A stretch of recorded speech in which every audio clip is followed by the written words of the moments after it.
श्रादे श्रादे श्रादे नारायण नारायण नारायण नारायण नारायण नारायण वंशी विभूषितकरानवनीरदाभात् पीताम्बरादरुणबिम्बफलाधरोष्टाद् पूर्णेन्दुसुन्दरमुखादरविन्दनेत्राद् कृष्णात् परं किमपि तत्त्वमहं न जाने। श्रीरामः शरणं समस्तजगतां रामं विना का गतिः रामेण प्रतिहन्यते कलिमलं रामाय कार्यं नमः। रामात्रस्यति कालभीमभुजगो रामस्य सर्वं वशे रामे भक्तिरखण्डिता भवतु मे रामत्वमेवाश्रयः। यत्र यत्र रघुनाथकीर्तनं तत्र तत्र कृतमस्तकाञ्जलिं बाष्पवारि परिपूर्णलोचनं मारुतिं नमत राक्षसान्तकम्। वसुदेवसुतं देवं कंसचाणूरमर्दनं देवकी परमानन्दं कृष्णं वन्दे जगद्गुरुं कृष्णं वन्दे जगद्गुरुं।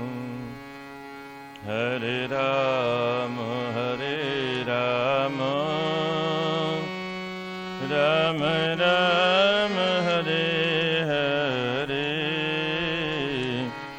हरे कृष्ण कृष्ण कृष्ण हरे हरे हरे राम राम राम हरे हरे हरे कृष्ण कृष्ण कृष्ण हरे हरे हरे राम राम राम हरे हरे हरे कृष्ण कृष्ण कृष्ण हरे हरे हरे राम राम राम हरे हरे हरे कृष्ण कृष्ण कृष्ण हरे हरे। बोले वृंदावन बिहारी लाल की। श्री जगन्नाथ भगवान की। श्री बद्रीनाथ भगवान की। श्री वैकुंठनाथ भगवान की। श्री रंगनाथ भगवान की। श्री वेंकटेश्वर भगवान की। श्री अयोध्यानाथ भगवान की। श्री ब्रजनाथ भगवान की। श्री गंगा मैया की। श्री यमुना मैया की। श्री हनुमतलाल जी महाराज की। गौ माता की। सत्य सनातन धर्म की जय जय श्री राधे श्याम। भगवान की रसमयी मधुमयी कथा रस के रसिक प्रबुद्ध श्रोता वृंद, माताएं बहनों, आइए कुछ क्षणों के लिए एकाग्रचित्त होकर के हम आप भगवान की रश्मि मधुमयी मंजुल मंजुल दिव्याति दिव्य भव्याति भव्य कथा रस के माध्यम से मानव जीवन की तत्त समस्याओं का समाधान प्राप्त करने का प्रयास करें।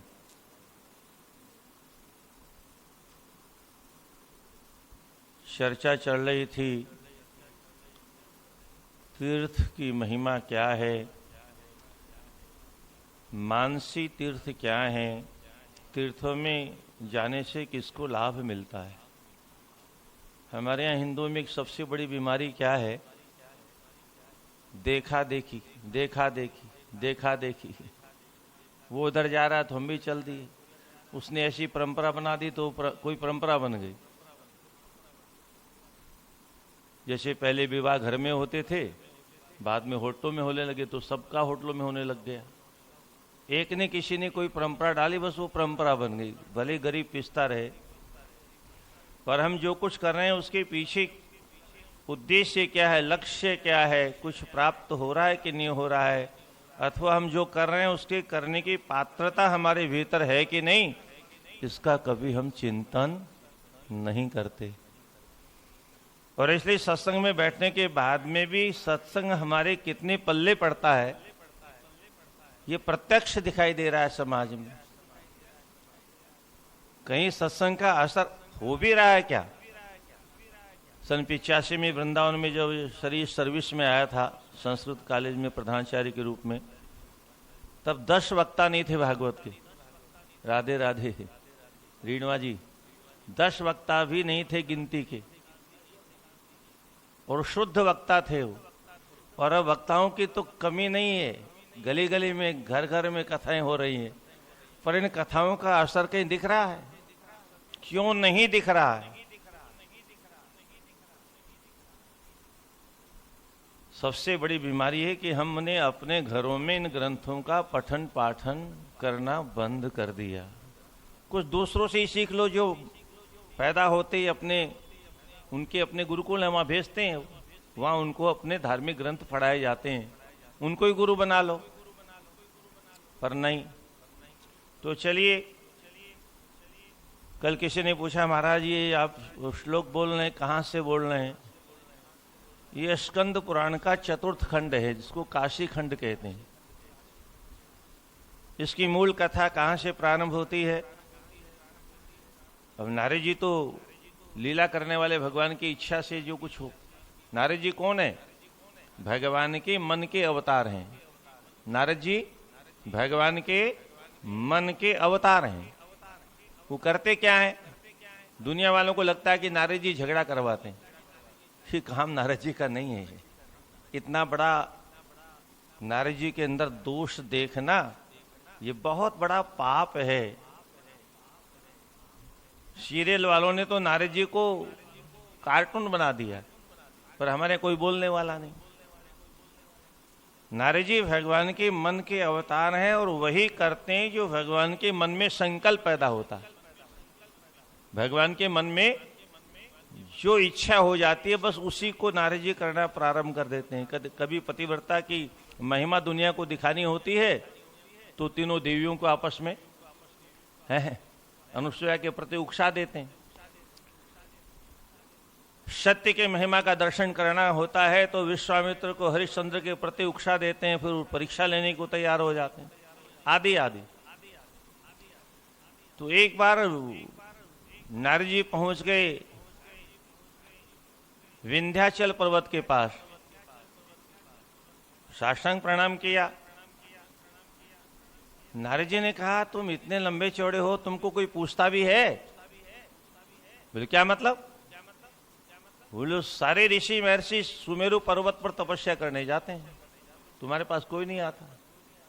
सूर्य भगवान उसी की परिक्रमा करते हैं, कभी तुम्हारी परिक्रमा की? बोले की तो नहीं। बोले फिर तुम्हारी वैल्यू क्या है, तुम्हारा महत्व क्या है, तुम्हारी महिमा क्या है? नारद जी तो उकसा के चले गए। अजाब इन्होंने कहा, सूर्य हमारी परिक्रमा कैसे करेगा? तो बोले ऐसा कुछ करते हैं कि सूर्य मजबूर हो जाए हमारी परिक्रमा करने के लिए। तो विंध्याचल पर्वत ने बढ़ना प्रारंभ किया और बढ़ते ही चले गए साहब। अब प्रातःकाल जो ही सूर्य भगवान आए तो रास्ते में साहब खड़े थे सीना तान करके। अब रथ आगे जाए नहीं। अब बिना किसी कारण के बाल समय विभक्ष लियो तब तीनों लोग भयो वैसा ही हो गया। अब जब अंधियारा हो गया, सूर्योदय हुआ ही नहीं, तो हमारे जैसे लोग काहे को उठेंगे। न कोई उठा, न कोई स्नान किया, न कोई संध्या पूजन हुआ, न कोई जप तप हुआ, न कोई आरती हुई, न कोई यज्ञ हुआ। सारी क्रियाएं बंद हो गई। देवता भूखे मरने लग गए। देवताओं ने जाकर के ब्रह्मा जी से प्रार्थना की, जय जय सरकार, ये क्या हो रहा है, इसका समाधान निकालिए। सूर्योदय ही नहीं होगा तो धर्म कर्म होगा कैसे, और धर्म कर्म लुप्त हो जाएगा तो फिर क्या होगा, सृष्टि का ऐसे समय में प्रलय हो जाएगा। ब्रह्मा जी बोले भैया इसका समाधान तो काशी में है। काशी में विश्वनाथ जी के पास बोले नहीं, वहां एक महर्षि अगस्त्य रहते हैं, उनसे निवेदन करो, वो बड़े तेजस्वी महापुरुष हैं, वो समस्या का समाधान दे सकते हैं। सारे देवता वहां पहुंचे। वो बड़ी लंबी चर्चा है, उधर नहीं ले जाना आपको। ये तो काशी में पिछले साल मारवाड़ी सेवा समय एक महीने कथा हुई थी, तो पूरा तो नहीं हो पाया, ये चौथा खंड आधा लगभग हुआ, पर इसमें तीर्थों की बड़ी अद्भुत महिमा है। 24 अध्याय तो तीर्थ यात्रा के ही हैं इसमें मात्र, और सारे अध्याय बड़े बड़े हैं।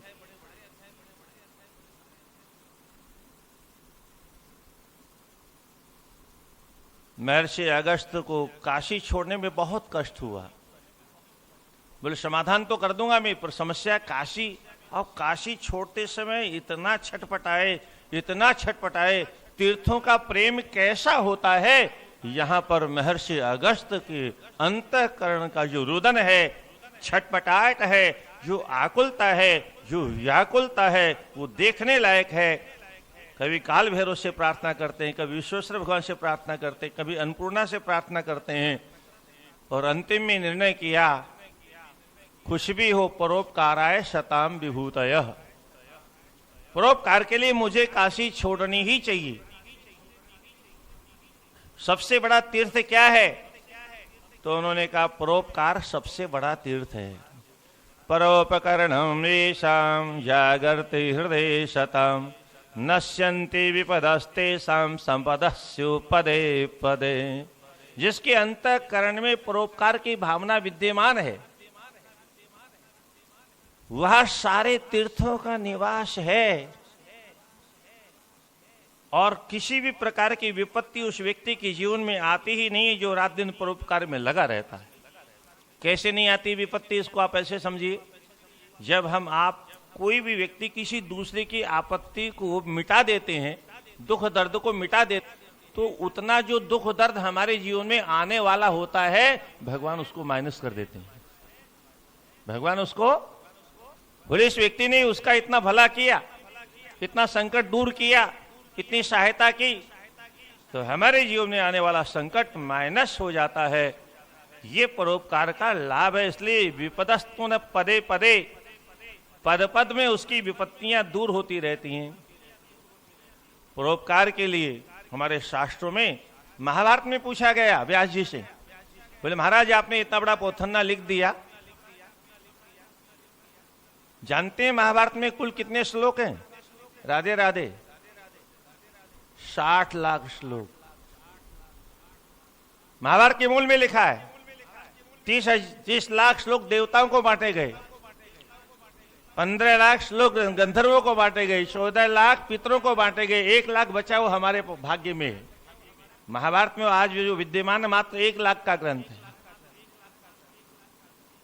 व्यास जी को कोई लेखक नहीं मिला, ब्रह्मा जी से प्रार्थना की, तब ब्रह्मा जी ने गणेश जी को बुलाया आदि, वो लंबी चर्चा है, इसकी पूरी कथा तो संभव नहीं, पर जितनी भी होगी इस बार काशी में सावन के महीने में महाभारत की कथा होनी।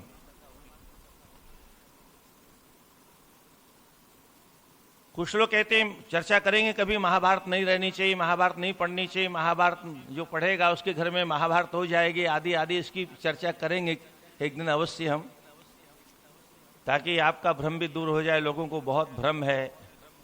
मैं तो कभी कभी कहता हूं अगर महाभारत रखने से अगर कहीं आग लगती होती तो सबसे पहले गीता प्रेस गोरखपुर में लग जाती। राधे राधे।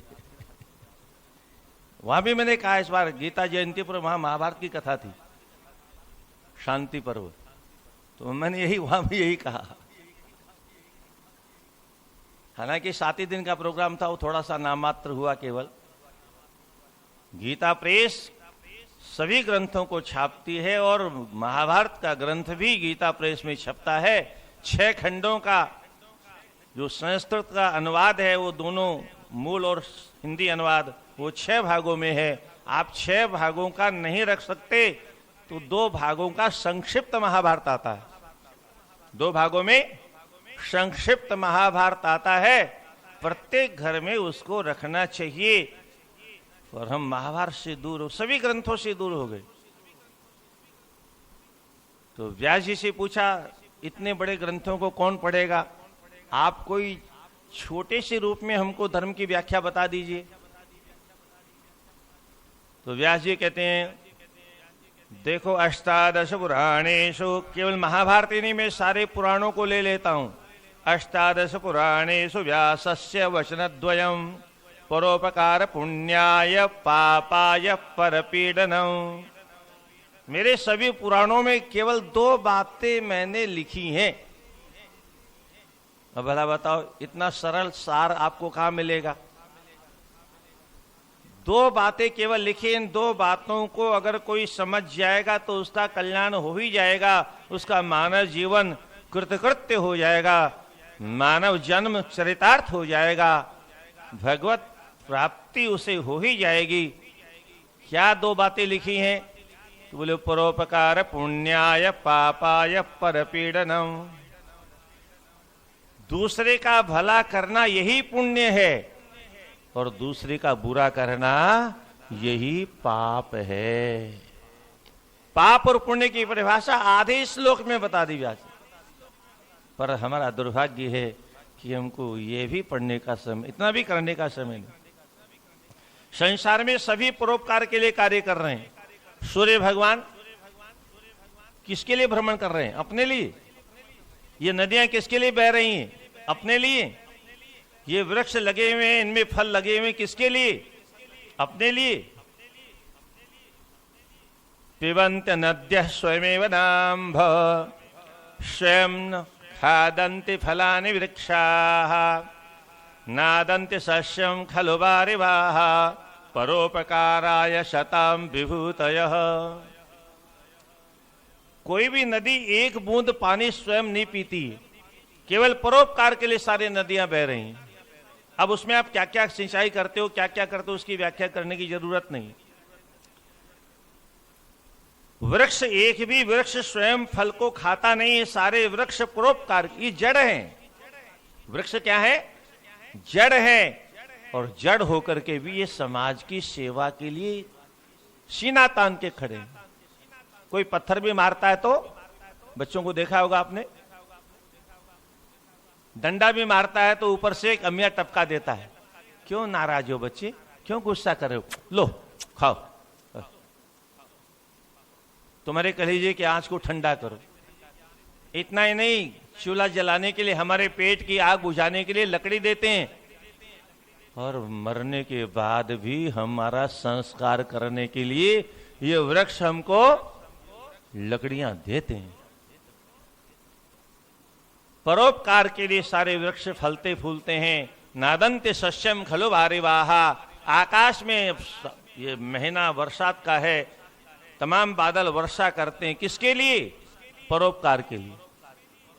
महापुरुषों की प्रत्येक संपत्ति, महापुरुषों का एक एक क्षण, महापुरुषों का एक एक कण, महापुरुषों का एक एक पैसा केवल परोपकार के लिए होता है।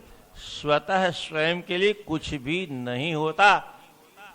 जैसे सेठ जी ने इतना बड़ा गीता प्रेस खोला, ये गीता भवन जहां बैठ के आप सत्संग करते हो, ये सब क्या है? परोपकार के लिए। मैं समझता हूं गीता प्रेस जैसा प्रेस न होता तो सनातन धर्म के ग्रंथ उपलब्ध कहां होते इतनी मात्रा में और इतने सस्ते मात्रा में। इतने में तो आपको बाजार में डायरी भी नहीं मिलेगी। जितने भी छपे हुए ग्रंथ गीता प्रेस में उपलब्ध होते हैं। परोपकाराय फलन्ति वृक्षा वहन्ति नद्यः परोपकाराय परोपकार दुहन्ति गावः। गायें भी परोपकार के लिए दूध देती हैं। संसार में प्रत्येक प्राणी परोपकार के लिए जीवित है। केवल मनुष्य स्वार्थी है। क्या?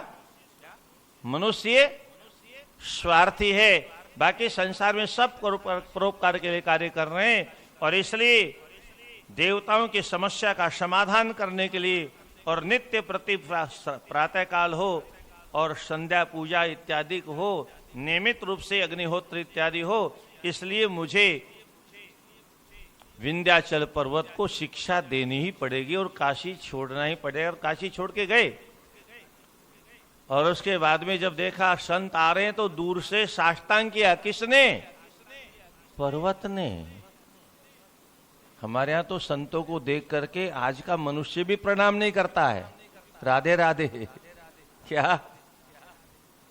साष्टांग तो बहुत दूर के बाद ऐसे भी नहीं झुकता है। और घर में कभी कभी हम लोग जाते हैं कहीं कहीं तो घर वाले बच्चों से कहते हैं महाराज जी आए प्रणाम करो। क्या? वो बच्चा प्रणाम के नाम से बिदक जाता है, मुंह फेर के घर के भीतर घुस जाता है। इतने गलत संस्कार हमने दिए बच्चों को। साष्टांग प्रणाम किया और महर्षि अगस्त्य ने कहा स्वस्ति रस्तु, तुम्हारा कल्याण हो। तुम मुझे जानते हो कि नहीं जानते हो? बोले महाराज जानते। अच्छी तरह से जानते हो? बोले महाराज अच्छी तरह से जानता हूं। तो बोले सुनो, मैं दक्षिण में घूमने जा रहा हूं और जब तक लौट के नहीं आऊं तब तक ऐसे ही लेटे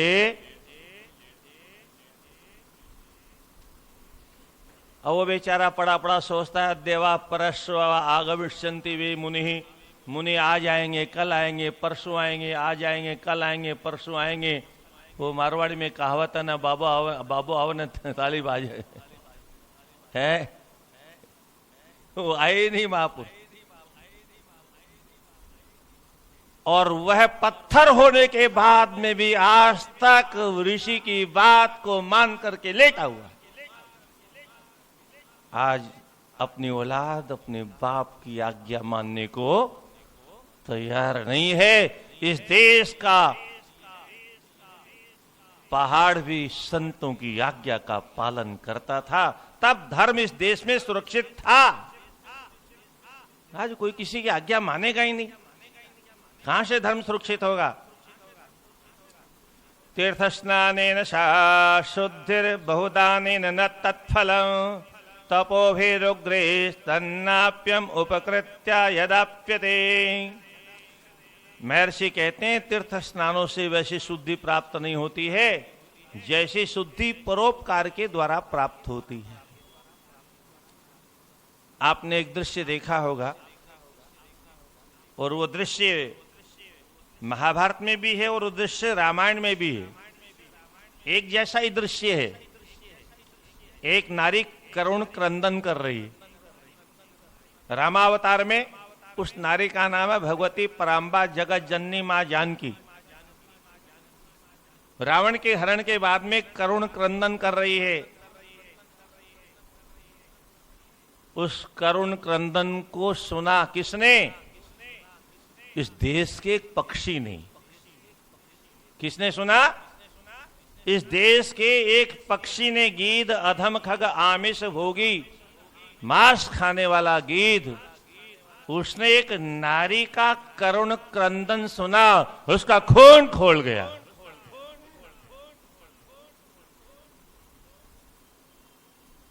आज ऐसा होता है क्या? आज वीडियो बनाने वाले तो हजारों इकट्ठे हो जाएंगे, पर किसी की रक्षा करने वाला कोई माइका लाल आगे आता है? इतनी मानवता मर गई। वही दृश्य उपस्थित था महाभारत में। जुआ हारने के बाद, जुए में सब कुछ हारने के बाद द्रौपदी का चीरहरण हो रहा था और द्रौपदी करुण क्रंदन कर रही थी और टुकुर टुकुर सब देख रहे थे। भीष्म पितामह जैसे महापुरुष ने साहस नहीं किया। उनको ज्यादा कुछ करना नहीं था, केवल खड़े होके अथवा बैठे बैठे कह देते, दुशासन मैं अभी जिंदा हूं। उसके तो कपड़े पीले पड़ जाते, राधे राधे, इतना कहने मात्र में। परंतु ये क्या हुआ, ये काल का अंतर है। त्रेता काल में इस देश का गीध भी नारी के लिए अपने प्राणों की बाजी लगा देता था और द्वापर आते आते इतना अंतर हो गया। धरती के सबसे बड़े श्रेष्ठ महापुरुष कौन? भीष्म पितामह, सबसे बड़े ज्ञानी। भगवान श्री कृष्ण कहते हैं, युधिष्ठिर जिस क्षण भीष्म पितामह की आंख बंद हो जाएगी, समझ लेना ज्ञान का सूर्य अस्त हो जाएगा, भक्ति का सूर्य अस्त हो जाएगा, कर्मकांड का सूर्य अस्त हो जाएगा, सूर्य का, वीर्य का, धैर्य का, पराक्रम का सूर्य अस्त हो जाएगा। इसलिए जब तक उनकी आंखें बंद नहीं होती तब तक जो तुम्हारे मन में प्रश्न हो सारे प्रश्न महापुरुष से कर लो। तुम्हारे जैसा प्रश्न करने वाला कोई नहीं मिलेगा और भीष्म पितामह जैसा कोई उत्तर देने वाला नहीं मिलेगा। भगवान स्वयं बहुत लंबी बड़ाई की है वहां पर। भगवान वहां ध्यान कर रहे हैं। राज्याभिषेक हो गया युधिष्ठिर का और भगवान को प्रातःकाल मिलने गए तो देखा भगवान ध्यान में बैठे। बहुत देर तक बैठे रहे, प्रतीक्षा करते रहे कब भगवान उठेंगे, कब ध्यान से बाहर आएंगे। और जब ध्यान से बाहर आए तो युधिष्ठिर ने पूछा, जय जय सरकार, आप किसका ध्यान कर रहे हो? त्रिलोकी तो आपका ध्यान करती, आप किसका ध्यान कर रहे हो? बोले, मेरा भक्त मेरा जब ध्यान करता है तो मैं भी अपने भक्त का ध्यान करता हूं। ऐसा भाग्यशाली भक्त कौन है? गीता में भगवान कहते हैं, ये यथा माम प्रपद्यन्ते तथैव भजाम्यहम्। जो जितनी मात्रा में मेरा भजन करता है उतनी मात्रा में मैं भी उसका भजन करता हूं। हम लोग तो डल्लभ के गद्दे पर भी भजन नहीं कर पाते हैं। हम लोग तो एसी महल में भी भजन नहीं कर पाते हैं। पर भीष्म पितामह का भजन कहां चल रहा था? राधे राधे, कहां चल रहा था? अर्जुन के जहरीले तीखी तीखी दिव्य दिव्य बाणों की नोक पर सो रहे, पर भजन वहां भी चल रहा था। और जब ऐसी विकट भयंकर संकट की अवस्था में भी जो भगवान को नहीं भूलता, भला बताओ भगवान उसको कैसे भूल जाएंगे? पर इतना सब होने के बाद में भी उस महापुरुष ने एक शब्द नहीं कहा। परिणाम क्या हुआ? दोनों का परिणाम देखिए, दोनों को फल देखिए क्या मिला। एक गीत कहता है, सीते पुत्री करसी जनित्राशा करिहूं जातु धान करनाशा। चिंता मत करो, मैं आ रहा हूं। रावण को बहुत समझाया, नहीं माना। लंबी कथा है, उसको कहने की आवश्यकता नहीं। केवल कहना यह है कि गीध के जो पंख कट गए तो आज गीध किसकी गोद में सो रहा है? गीध किसकी गोद में सो रहा है? भगवान राम की गोद में वह गीध सो रहा है। किसके बल पर? भगवान राम को कहना पड़ा, परहित बस जिनके मन माहे तिन कह जग दुर्लभ कछु नाही। परहित बस, परोपकार की भावना जिसके हृदय में बसती है, संसार में उसके लिए कुछ भी दुर्लभ नहीं है। तात कर्म निजते गति। ये मैं कोई कृपा नहीं कर रहा हूं आपके ऊपर, आपने अपने कर्म के बल पर। किसने किया ये कर्म? इस देश का सबसे निकृष्ट पात्र, रामायण का सबसे छोटा पात्र, सबसे घिनौना पात्र, जो मांस भक्षण करने वाला है, उस पक्षी का चरित्र भी मैं कभी कभी कहा करता हूं विश्व के सबसे बड़े फिलोसफर से श्रेष्ठ है। विश्व के बड़े से बड़े फिलोसफर से बड़े ज्ञानियों से, ध्यानियों से, योगियों से श्रेष्ठ है हमारे देश के एक छोटे से रामायण के पात्र गीध का चरित्र, जो कि नारी की इज्जत की रक्षा करने के लिए जिस रावण के सामने इंद्र, वरुण को, वेद, यक्ष, किन्नर, गंधर्व, सिद्ध, चारण, दानव, मानव किसी के सामर्थ्य नहीं आंख उठा के देख ले, उस रावण से टकरा गया। और आज की, अब क्या कहें इनको, मनुष्य तो कह नहीं सकते, वीडियो बनाते रहते हैं। जब कोई दुर्घटना घटती है तो वीडियो बनाने वाले हजारों खड़े हो जाएंगे, पर किसी बहन बेटी की रक्षा करने के लिए एक व्यक्ति भी खड़ा नहीं होता है। और लोग कहते हैं धर्म बढ़ रहा है। क्या लोग कहते हैं धर्म बहुत बढ़ रहा है, भीड़ बहुत बढ़ रही तीर्थों में, इसी का नाम धर्म है। और तो और स्वयं किसी की इज्जत न लूटें, यही बड़ी कृपा है आज के राक्षसों की।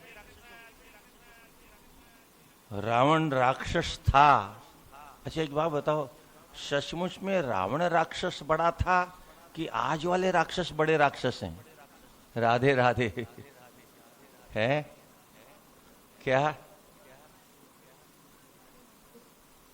रावण जैसा दुर्दांत राक्षस, जिसकी यहां सीता जैसी अनिंद्य सुंदरी लगभग 1 साल तक सुरक्षित थी। किसके यहां? अयोध्या में नहीं, लंका की सीमा में सीता सुरक्षित आकर के अग्नि परीक्षा देती। मैं पूछता हूं, रावण जिसको हम राक्षस मानते हैं, उस राक्षस के राज्य में सीता जैसी अनिंद्य सुंदरी सुरक्षित रही, क्या आज भी कहीं कोई मां, बहन, बेटी सुरक्षित है? फिर किधर धर्म बढ़ गया भाई? किधर से धर्म बढ़ रहा है?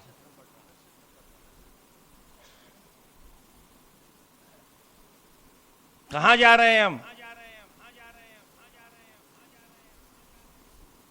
एक नारी की रक्षा करने के लिए भारतीय संस्कृति की जीती जागती मूर्ति नारी का अपहरण एक विदेशी कर रहा था, और उस विदेशी से वहां पर गीध ने कहा रावण से, जब रावण ने कहा अच्छा हो ये गीध है, मेरे हाथों से मर करके मुक्त होना चाहता है, तो बोले तुम मुझसे लड़ोगे? तो गीध कहता है वाल्मीकि रामायण में, रावण तुम बलवान है, मैं निर्बल हूं, तुम शस्त्रधारी है, अस्त्रधारी है, मेरे पास में कोई शस्त्र नहीं है, तुमने बड़े बड़े युद्ध जीते हैं, मुझे कोई युद्ध जीतने का अभ्यास नहीं है, तुमने बड़ी बड़ी विजय प्राप्त की है, देवताओं पर भी विजय प्राप्त की, इंद्र पर भी विजय प्राप्त की है, पर मुझे कोई युद्ध का अनुभव नहीं है, और दूसरी तरफ में वृद्ध भी हूं। पर रावण कान खोल के सुनो, भारतवर्ष का वृद्ध बाप भी अगर उसकी आंखों के सामने उसकी बेटी की इज्जत कोई छीन रहा होता है, तो बाप शांत नहीं बैठ सकता, वो ईंट से ईंट बजा देगा।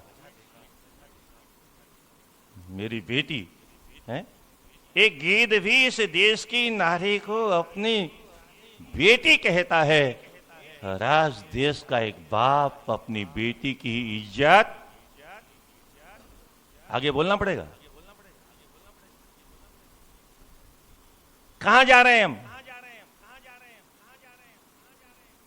इन मीठी मीठी कथाओं से क्या होने वाला है? हैं? थोड़ा कड़वे प्रवचन सुनने की आदत डालो। राधे राधे। तरुण सागर वाले कड़वे क्या,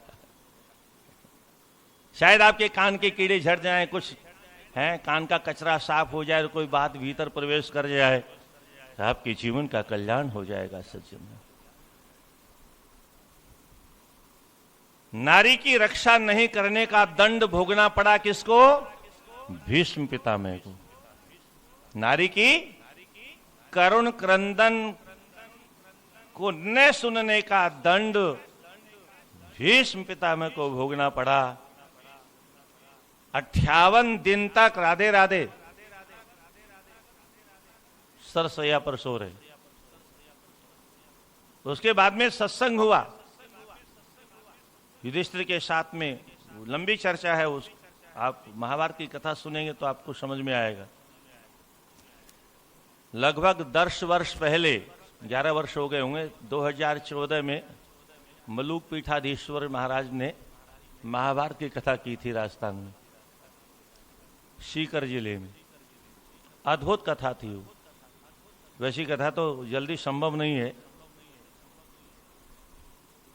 पर फिर भी आप YouTube के माध्यम से अथवा प्रयास करेंगे कोई चैनल के माध्यम से भी, क्योंकि चैनल वाले तो बहुत पैसा मांगते हैं, हम लोग किसी से पैसा मांग नहीं सकते, फिर भी प्रयास करते हैं आपकी यहाँ तक पहुँचे वो आवाज़, और कम से कम कहीं YouTube इत्यादि में पड़ी रहेगी तो किसी के काम आएगी। क्योंकि बहुत से ऐसे श्लोक हैं जो वक्ता चाह करके भी बोलता नहीं, इन ग्रंथों को छिपा लेता है, जो आज के परिप्रेक्ष्य में बहुत आवश्यक है। परोपकृत्यो धर्मो धर्मो दानादि संभव एकत्र तुलितो धात्रा तत्र पूर्वो भवद्गुरु।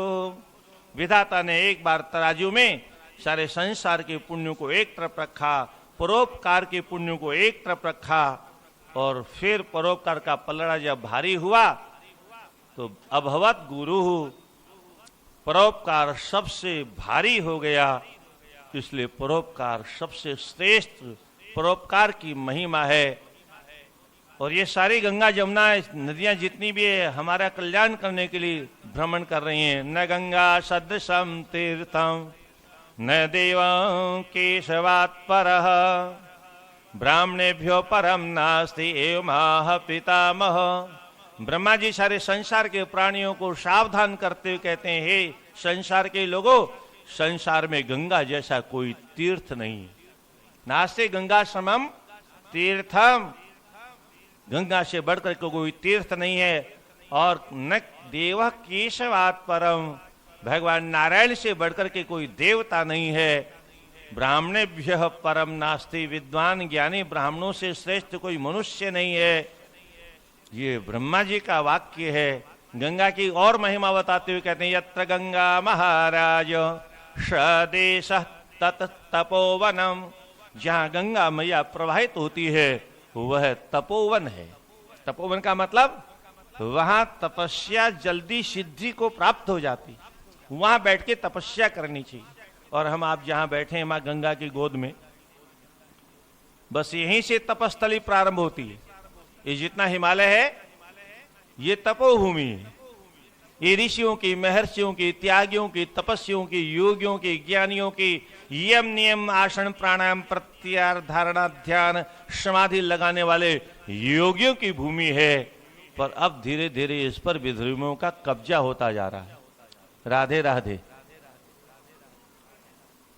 किसी को कोई चिंता नहीं, देवभूमि है ये। हिमालय पर्वत आपको मालूम होना चाहिए, सज्जनों, हमारे भागवत में लिखा है, अतिथियों का स्वागत करने में हिमालय सबसे आगे है। अतिथियों का स्वागत करने में हिमालय की बराबरी कोई कर नहीं सकता। आप कहोगे ये हिमालय पत्थर कैसे परोपकार करता है, कैसे अतिथियों का स्वागत करता है? अरे हिमालय पहाड़ ने अपने दिल को खोल रखा है। किसके लिए? हमारे लिए नहीं, तपस्वियों के लिए, ऋषियों के लिए, योगियों के लिए, मुनियों के लिए। और एयर कंडीशन कमरे बना रखे हैं। राधे राधे। कैसे कमरे बना रखे हैं? Air condition. हिमालय की कंदराओं में, हिमालय की गुफाओं में एयर कंडीशन कमरे बने हुए, गुफाएं बनी हुई है। और हिमालय सबको निमंत्रण देता, आओ आओ आओ, तुम्हारा स्वागत है। आगम्यताम आगम्यताम सुस्वागतम। आइए आइए, यहां पर निवास करिए, तपस्या करिए। पर दुर्भाग्य यह है कि हिमालय के निमंत्रण देने के बाद में भी आज हिमालय की कंदराओं में जाने को कोई तैयार। गुफाएं खाली पड़ी। आप पूछोगे पहले ऋषि महर्षि रहते थे तो खाते क्या थे? आज तो कहीं फल दिखाई देता नहीं हिमालय में, और सचमुच में नहीं दिखाई देता। सन 70 में पैदल यात्रा की इधर की बचपन में, तो उस समय भी कोई फल कहीं मिलता नहीं था। अब तो कहां मिलेगा? क्यों नहीं फल मिलता है? आपने रामायण में पढ़ा होगा, भगवान राम जब वन में गए तो सब वृक्ष फले राम हित लागी, ऋतु अरु कुरुत काल गति त्यागी। भगवान राम आए हैं, इनका स्वागत करना चाहिए। आगत से स्वागतम कुर्यात्। ऐसा अतिथि कहां मिलेगा? तो सारे वृक्षों ने फल देना प्रारंभ कर दिया। उस समय ये नहीं देखा कि आम की ऋतु नहीं है तो आम नहीं होना चाहिए, केले की ऋतु नहीं है तो केला नहीं होना चाहिए, आम अमरूद की। सारे वृक्षों ने फल देना प्रारंभ कर दिया ऋतुओं का त्याग करके। क्यों? अपना जीवन सफल करने के लिए। हम तो जड़ हैं और कोई सेवा कर नहीं सकते, और ऋतु की प्रतीक्षा करते रहेंगे। भगवान राम तो चले जाएंगे, हम सेवा कब कर पाएंगे, कैसे कर पाएंगे? इसलिए उसी समय सारे वृक्ष फलीभूत हो गए, भगवान राम की सेवा के लिए फल प्रदान कर दिए। ठीक ऐसे ही जब ऋषि महर्षि तपस्या करते थे तो सारे वृक्ष फल देते थे। अब तपस्या करने वाले कोई रहे नहीं तो हिमालय ने फल देना बंद कर दिया। बगीचे में होता है तो बगीचे में जाओगे तो माली मारेगा अगर आपने बिना पूछे तोड़ लिया तो परोपकार की अद्भुत महिमा सज्जनों। नदियां भी परोपकार करती हैं, इस देश का पर्वत भी परोपकार के लिए खड़ा हुआ है। पर आज का मनुष्य अपने शौचालय में तो करोड़ों रुपए लगा देगा। राधे राधे। कभी कभी वो प्रातः स्मरणीय डोंगरी जी महाराज कहते थे, आज के लोग पत्थरों में बहुत पैसा लगाते हैं। क्या? आज के लोग पत्थरों में बहुत पैसा लगाते हैं। और मैं इससे आगे बढ़ के कहता हूं, पत्थरों में इसलिए पैसा ज्यादा लगाते हैं कि मनुष्य का हृदय पत्थर का हो गया है, इसलिए पत्थर से ज्यादा प्रेम करता है। पत्थर हृदय पत्थर से ही प्रेम करेगा। बहुत से लोग बड़े बड़े नग खरीदते हैं, कभी कभी कहते हैं महाराज ये 5 करोड़ का है, ये 2 करोड़ का है। अरे मैंने कहा चुप रहो, कोई सुन लेगा तो हाथ काट लेगा। है पत्थर से प्रेम, इतना पैसा पत्थर का। हमारे यहां तो शास्त्रों में लिखा है, इस धरती पर केवल 3 ही रत्न है। पृथिव्या 3 रत्नानि अन्नमाप सुभाषितम् मूर्खः पाषाण खंडेषु रत्नमित्य विधीयते। इस धरती पर केवल 3 रत्न हैं, पर मूर्ख लोग इसको रत्न नहीं मानते।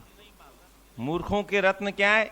ये नग जो होते हैं ना, ये फलाने फलाने क्या क्या नाम वाले, उन नगों को रत्न मानते हैं। जो सचमुच में रत्न है उनको रत्न मानते ही नहीं। कौन कौन से 3 रत्न है? पृथिव्या 3 रत्नानि अन्नम। पहला रत्न है अन्न। पहला रत्न क्या है? अन्न। हमारे पूर्वज थाली धो करके पीते थे, हम लोग भी प्रयास करते हैं। आज का व्यक्ति क्या करता है? थाली भर करके फेंकता है। किसको? अन्न देवता को। हमारे यहां वेद भगवान कहते हैं अन्नम ब्रह्मो, अन्न ब्रह्म है, अन्न भगवान है, जिसको खा करके हम बोलते हैं, चलते हैं, उठते हैं, बैठते हैं, हिलते हैं, डुलते हैं। अगर अन्न नहीं मिले, उस अन्न को आज थाली भर करके फेंकते हैं, क्योंकि पैसा इतना ज्यादा हो गया। अन्न की महिमा व्यक्ति को समझ में नहीं आती, रत्नों की महिमा समझ में नहीं आती। फेंको इस जन्म में, अगले जन्म में नाली में से चुन के खाना पड़ेगा। राधे राधे। अगले जन्म में नाली का कीड़ा बन करके उसी नाली में से। हाँ। दूसरा रत्न क्या है? जल दूसरा रत्न है। पानी जिसको आप कहते हो, ये रत्न है। इसकी भी बहुत बर्बादी हो रही। पहले दूर से लाते थे तो एक लोटे में नहा लेते थे हम लोग, हैं? अब तो कोई टब में नहा रहा है, कोई स्विमिंग पूल में नहा रहा है। जल भी ब्रह्म है, इसका भी दुरुपयोग नहीं करना चाहिए। और तीसरा रत्न क्या है? सुभाषितम, महापुरुषों की वाणी। संतों के, स्वामी जैसे महापुरुषों की जो वाणी है वो रत्न का काम करती है, वो अमूल्य रत्न है। परंतु मूर्ख लोग, मूढ़े पाषाण खंडेशु, मूर्ख लोग पत्थर के टुकड़ों को रत्न कहते हैं। अरे वो मट्टी से तो निकलते हैं सब। राधे राधे। थोड़ा और बढ़िए मेरे साथ में तो आपको समझ में आएगा। संसार में मट्टी के अलावा कुछ नहीं। राधे राधे। ये शरीर मट्टी का,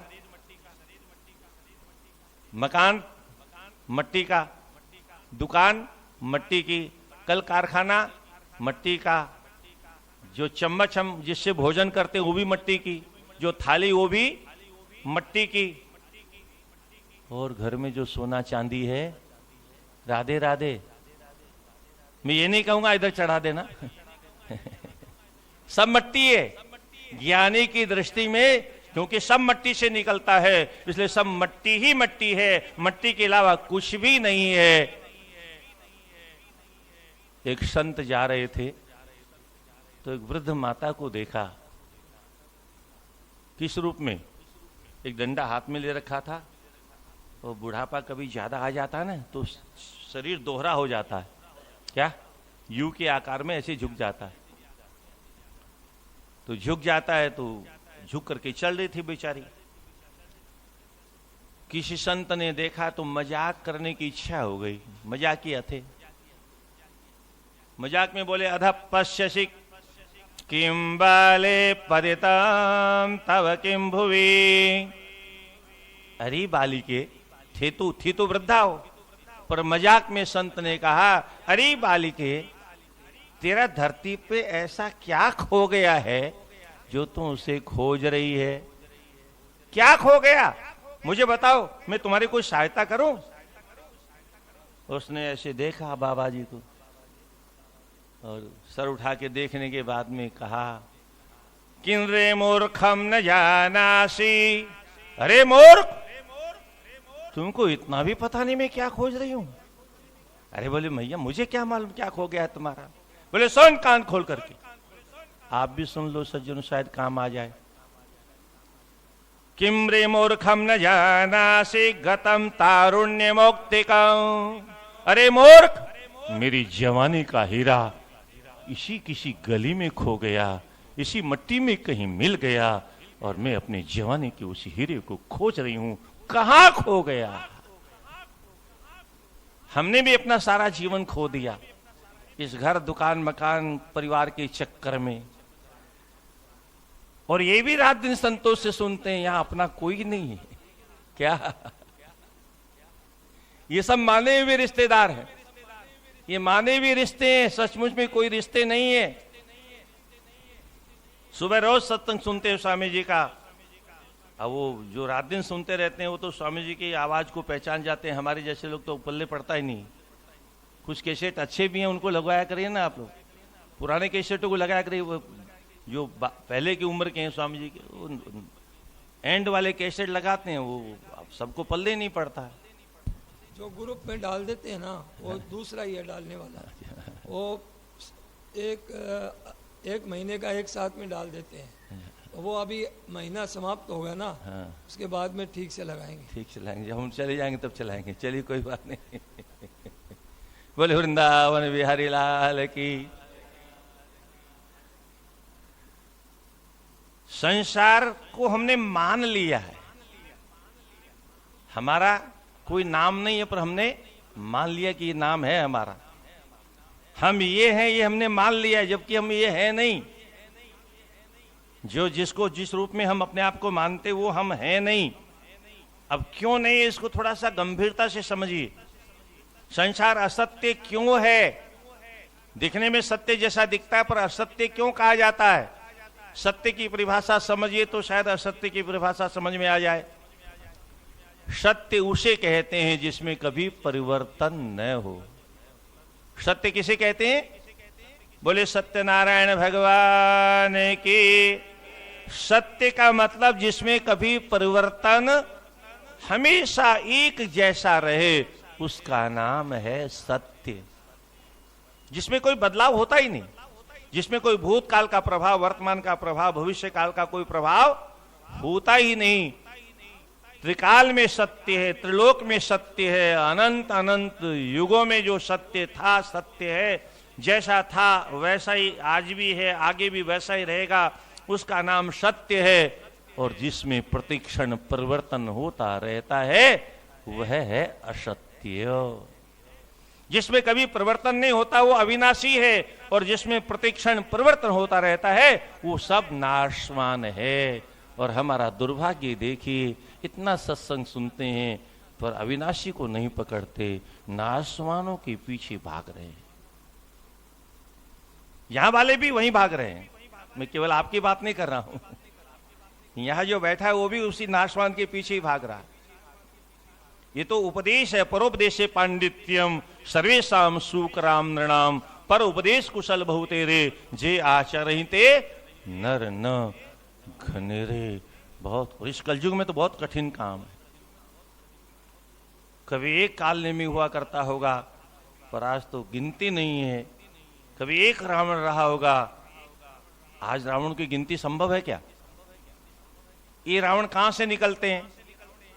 ये सिनेमा हॉल से निकलते हैं। राधे राधे। ये रावण कहां से निकलते हैं? जिन रावणों की कृपा से कोई भी मां बहन बेटी सुरक्षित नहीं है, इन रावणों का जन्म स्थान कहां है? सिनेमा। आजकल मोबाइल से भी निकलने लगे। अब वो सिनेमा वाला ही सब कचरा मोबाइल में आता है, वही वाला कचरा आता है। अब गवर्नमेंट को होश नहीं है जो उसको बंद करे। गंदगी केवल 2 पैसे के लिए गवर्नमेंट इस गंदगी को बच्चों को परोस रही है। और हमारे यहां संस्कार कहां से आता है? गर्भ से। हमारे यहां संस्कार कहां से आता है? गर्भ से प्रारंभ होता है। और जब मम्मी गर्भ में, मतलब गर्भावस्था में जो बालक होता है, और उस समय जो मूवी देखेगी, राधे राधे, फिर संस्कार कैसा आएगा बच्चे में? डिशुम डिशुम करने वाला वही हो रहा है। अच्छा, माँ जब तक थी तब तो गंदगी, सिनेमा आए ही नहीं थे, मोबाइल थे ही नहीं। पर जब से मम्मी हो गई माँ, राधे राधे, तब से दुर्भाग्य से मूवी भी आ गई, और तमाम फिल्में भी आ गई, मोबाइल भी आ गया, टीवी भी आ गया घर में। पुराने जमाने की बात है, कोई संत कह रहे थे, एक मैया तीर्थ यात्रा में गई थी और लौट के जब महीने भर बाद में आई तो पोता दौड़ के आया, बोली दादी जी घर में टीवी आ गई। वो बेहोश होके गिर गई, हो बेहोश होके गिर गई टीवी का नाम सुन करके। और जब उठी तो, हे भगवान, मैं तो अच्छा भला घर छोड़ के गई थी, मेरे पीछे से टीवी घुस गई। उसने सोचा टीवी की बीमारी घुस गई। क्या? पहले टीवी से डर लगता था क्योंकि दवा थी नहीं, अब दवाएं बहुत बन गई, इसलिए टीवी घर में ला करके, हाँ, छोटी वाली सी काम तो बड़ी बड़ी टीवी। और पहले एक कहीं कोने में होती थी, अब पूरे कमरे में टीवी, क्योंकि तेरा मेरा ज्यादा हो गया। ये टीवी की बीमारी जब से आई है, सिनेमा के माध्यम से, मोबाइल के माध्यम से 24 घंटे जो मूवी, मैं कभी कभी भागवत के और इन ग्रंथों के माध्यम से कहा करता हूं, इस सिनेमा का प्रभाव कितना पड़ता है। भागवत में आपने कभी सिनेमा का नाम सुना है? नहीं सुना? मैं दिखाता हूं भागवत में सिनेमा का दृश्य। एक अजामिल नाम का ब्राह्मण था, उसने एक सिनेमा की रील देख ली, राधे राधे। क्या? अजामिल नाम के ब्राह्मण ने एक छोटी सी रील, बस पलक झप, तुरंत आंखें बंद कर ली, क्योंकि हमारे यहां तो इस दृश्य को देखना पाप है। आजकल तो जानते नहीं, इसलिए देखते हैं लोग। पर किसी भी माँ बहन बेटी को कम वस्त्रों में देखना बहुत बड़ा पाप है। देखते ही उसने आंखें बंद कर ली और भागवत को ध्यान से पढ़ के देखना, या मैं उसकी व्याख्या करने नहीं बैठा हूं, उसने अपने सारे ज्ञान का प्रयोग किया। उसने अपने संपूर्ण वेद ज्ञान का प्रयोग किया, सभी पौराणिक ज्ञानों का प्रयोग किया, जो अग्नि की सेवा की थी, गुरुजनों की सेवा की थी, शास्त्रों की सेवा की थी, उस सब का प्रयोग किया। किस लिए? वो जो फोटो खींच गई थी, मेमोरी कार्ड में फीड हो गई थी, उसको डिलीट करने के लिए सारे प्रयास फेल हो गए उसके। वो जो भीतर फोटो खींच गई, उसको निकालने के लिए उसने बहुत प्रयास किया, असफल हो गया, निकाल नहीं पाया। परिणाम क्या हुआ? उसी को घर ले आया। जब फोटो निकली नहीं तो उसी का रात दिन चिंतन होता रहा और अंतिम में उसी को घर में उठा के ले आया। घर वाले ने विरोध किया, उसको घर से बाहर किया, माता पिता ने विरोध किया, माता पिता को भी घर से। एक छोटा सा दृश्य देखने का परिणाम यह हुआ, ऐसा त्रिकाल संध्या करने वाला वेदज्ञ बहुज्ञ त्रिकालज्ञ ऋषि का बालक पदभ्रष्ट हो गया, पतित हो गया, वेश्यागामी हो गया। जो 24 घंटे देखेगा उसका क्या होगा? है? उसका क्या होगा? खाते पीते उठते बैठते वो से माताएं तो चौके के सामने लगा लेती हैं टीवी, है? और टीवी नहीं तो मोबाइल ही चलाती रहती हैं। और किसी से बात करनी हो तो मुख में तो पुड़िया होती है, राधे राधे, वो थूक गिरता रहता है, वो आटे में, दाल में, चावल में, साग में, सब्जी में, वो ठाकुर जी भोग लगाएंगे उसको, राधे राधे, है? कहां जा रहे हैं हम? रसोई बनाते समय बोलना नहीं चाहिए, मौन होकर रसोई बनानी चाहिए, क्योंकि रसोई हम अपने लिए नहीं बनाते, ठाकुर जी के लिए बनाते हैं। भोग किसके लिए बनाते हैं? ठाकुर जी के लिए।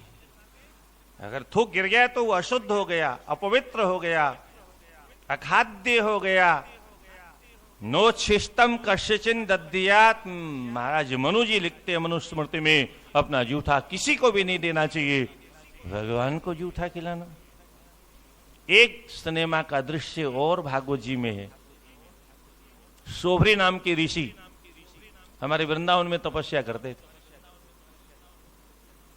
ये जो प्रेम मंदिर है उसके आगे सुंदर गांव है, वहीं जमुना जी के भीतर जल में रह करके जल के भीतर तपस्या करते।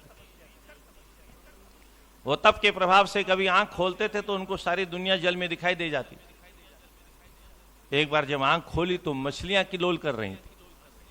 वो मछलियों की क्रीड़ा को देख करके और लाखों वर्ष की तपस्या करने वाले ऋषि के मन में काम विकार पैदा हो गया।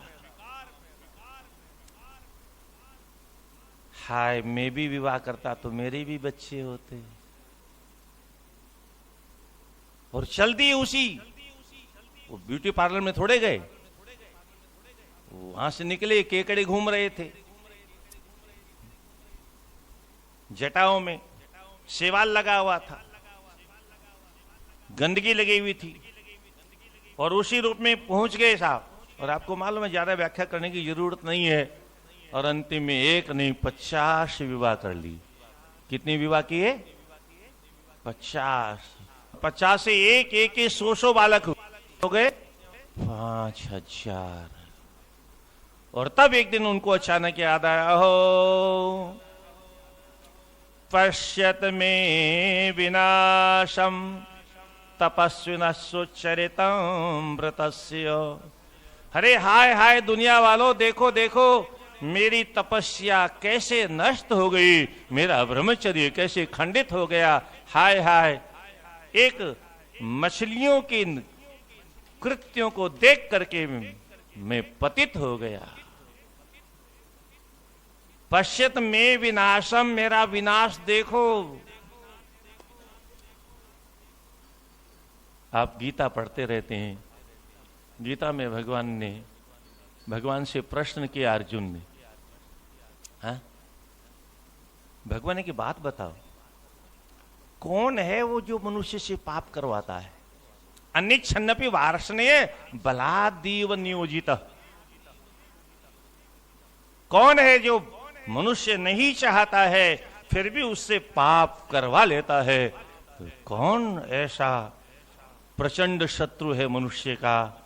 भगवान ने उत्तर दिया, काम ईशः क्रोध ईशः रजोगुण समुद्भवः। ऐसा का तात्पर्य अंगुलियां निर्देश करके दिखाया, काम ऐसा, ये जो तुम्हारे भीतर काम है, ये जो क्रोध है, जो लोभ है, यही वो राक्षस हैं जिनके कारण मनुष्य पाप करता है। तब की बात नहीं, आज भी यही सत्य है। आज भी अगर मनुष्य पाप करता है तो वो काम की वजह से करता है, या क्रोध की वजह से करता है, अथवा लोभ की वजह से करता है। कामनाएं पूरी नहीं होगी, क्रोध पैदा होगा। क्रोधाद भवति सम्मोह, सम्मोहात् स्मृति विभ्रमः, स्मृति भ्रंशात् बुद्धिनाशो, बुद्धिनाशात् प्रणश्यति। ध्यायतो विषयान् पुंसः, संगस्ते शुभ जायते, संगा संजायते काम, संगात संजायते काम। उस मछलियों के संग से काम पैदा हुआ, उस शूद्रा को देख करके उससे अजामिल के भीतर काम पैदा हुआ। एक छोटा सा दृश्य, एक सेकंड का दृश्य देखा, उससे इतना पतन हो गया। जो 24 घंटे देखते रहते हैं, रात के 2-2, 3-3 बजे तक, है? फिर सुबह 10 बजे उठेंगे। उठना चाहिए ब्राह्म मुहूर्त में। उठेंगे कब? स्वामी जी महाराज ने अपने सत्संग का सिस्टम इसलिए ऐसा बनाया, 5 बजे दरवाजा बंद, राधे राधे, जिसकी एंट्री हो गई, बाकी झक मारो पीछे।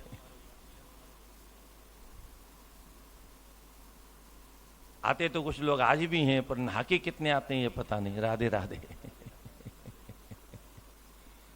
और गंगा जी की बात सामने आ गई तो एक बहन जी कल कह रहे थे, महाराज लोग वहां चप्पल बहुत ले जाते हैं, वो मना करते हैं तो हमारी खोपड़ी पर चढ़ बैठते हैं। राधे राधे। ईमानदारी की बात तो यह, सज्जन, तीर्थ यात्रा पैदल करनी चाहिए और नंगे पैर करनी चाहिए। अब यहां तक हम जूते चप्पल पहन के जैसे भी गाड़ी में आ गए, 4 कदम अगर हम बिना चप्पल के नहीं चल सकते तो धिक्कार है। हमें गंगा स्नान का पुण्य मिलेगा? आप कहोगी पैरों में गंदगी लग जाएगी, तो पैर तो पहले से ही गंदे हैं। राधे राधे। ये शरीर तो पहले से ही गंदगी का भंडार है। संसार में आपको जहां कहीं गंदगी मिले, किसकी फैलाई हुई है? बोलो ना। गोबर तो गाय भी करती, उसकी रोटी 1 नंबर की बनती। वो घास फूस खाती है, उसके बाद भी दूध देती है। उसके गोबर से घर लिपाईवान होता है, उसके गोबर से धरती पवित्र होती है। पर इंसान रबड़ी खाने के बाद में भी, काजू किशमिश बादाम का हलवा खाने के बाद में भी जो गंदगी फैलाता है, हे भगवान,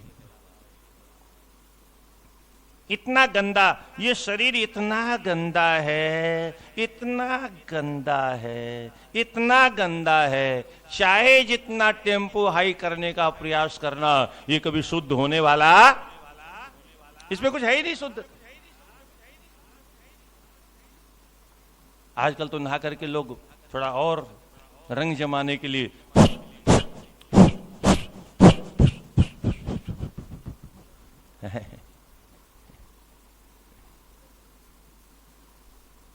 सुगंध बन जाए। अरे कुछ कर्म ऐसा करो कि हमारे कर्मों की सुगंध इस लोक से नहीं उस लोक तक पहुंच जाए।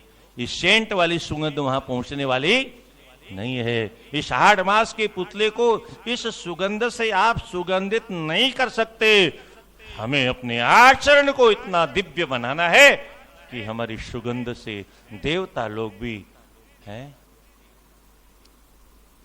टकटके लगा करके देखें कि कब ये आए और कब इसका हम देवलोक में स्वागत करें। अरे देवलोक छोड़ो, वो तो बहुत निम्न स्तर की जगह है। देवलोक इस धरती से भी बहुत गया बीता स्थान है। यहां हम भटक रहे हैं एक देवी देवता के चक्कर में। राधे राधे। वहां बहुत मिलेंगे, तो फिर क्या करेंगे वो मिलकर के सब? फिर कौन से नरक में भेजेंगे हमको? राधे राधे। एक के चक्कर में तो जन्म जन्मांतरों से भटक रहे हैं संसार में, अनेकों के चक्कर में क्या होगा? फिर आप कहोगे शास्त्रों में स्वर्ग की महिमा क्यों बताई है? स्वर्ग की महिमा केवल इसलिए बताई है कि हम पाप से बचें, क्या हम अपराधों से बचें। बाकी स्वर्ग लक्ष्य नहीं है, लक्ष्य तो परमात्मा है।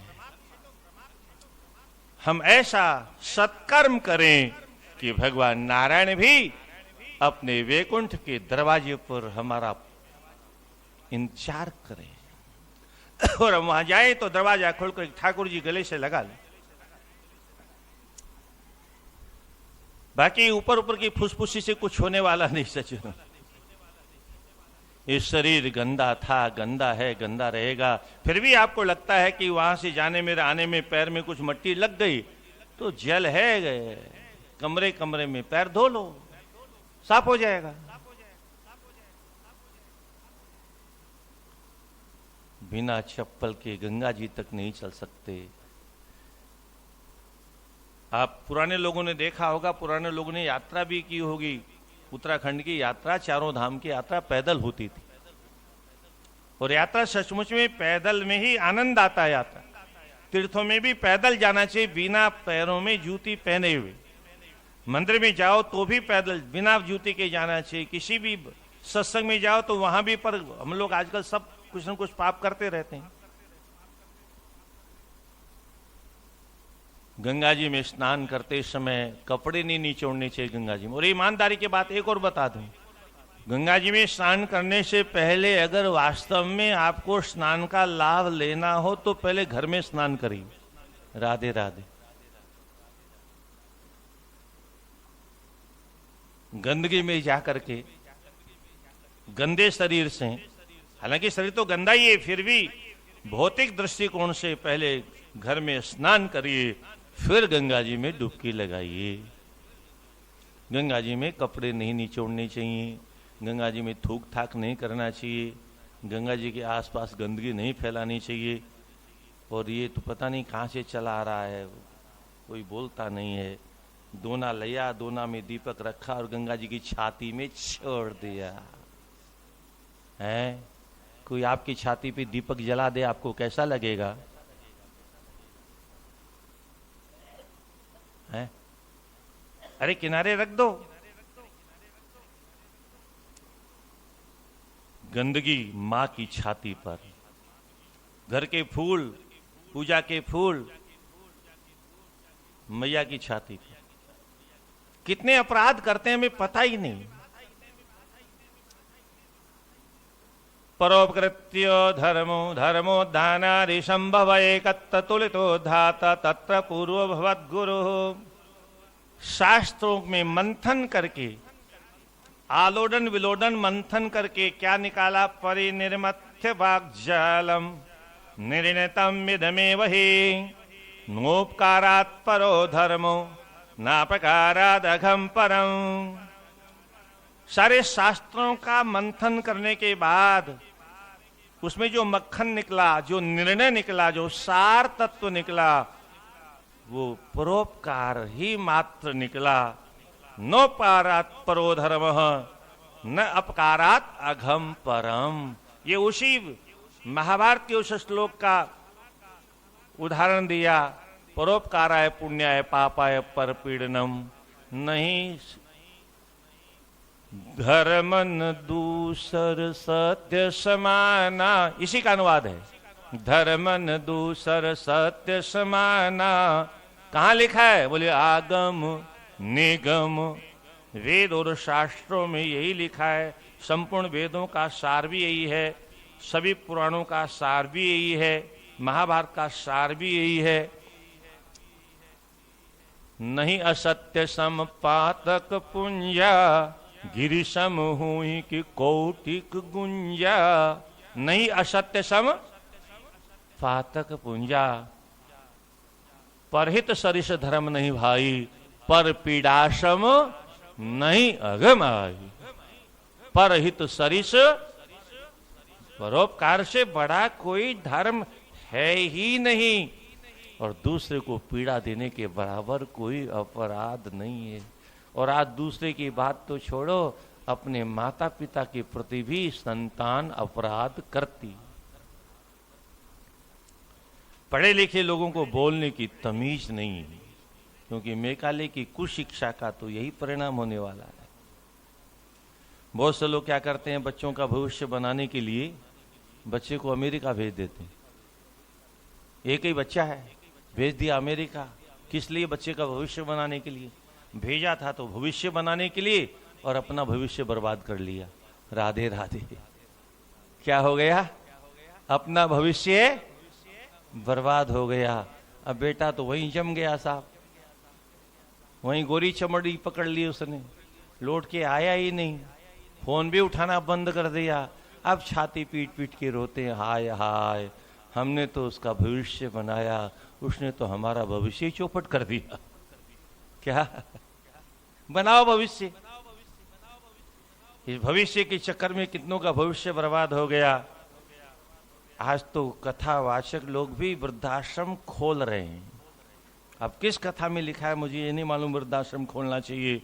जिस देश में वेद भगवान कहते हैं मातृ देवो भव, पितृ देवो भव, आचार्य देवो भव, जहां माता पिता को भगवान मान करके पूजा की जाती है, उस देश में आज वृद्धाश्रम खुल गए और दिन प्रतिदिन बढ़ते चले जा रहे हैं। और लोग कहते हैं धर्म बहुत बढ़ रहा है। किधर बढ़ रहा है? मुझे दिखता नहीं। आपको दिखाई दे तो मुझे बताना। धर्म भीड़ में मत देखिए, धर्म आचरण में देखिए। हमारे आचरण में हम क्या कर रहे हैं? आचार प्रथमो धर्म, आचरण पहला धर्म है। ये उपदेश देना भी धर्म नहीं है। अगर केवल हम उपदेश देते हैं और जीवन में आचरण नहीं करते हैं तो हमें उपदेश देने का कोई अधिकार ही नहीं है। ये अनधिकार चेष्टा करते हैं हम। पर उपदेश कुशल बहु तेरे, ये दूसरे को उपदेश देने वाले रावण जैसे लोग होते हैं। रावण भी बहुत सुंदर उपदेश देता था, शूर्पणखा ने बहुत सुंदर उपदेश दिया, राक्षस भी उपदेश देना जानते थे। कर सिपान सो वश दिन राति, सुदिन तव सिर पर आराते, राजनीति बिनु धन बिनु धर्म, हरि समर्पे बिनु शुभ कर्मा। इसने कभी शुभ काम किया? कभी भगवान को अर्पण किया?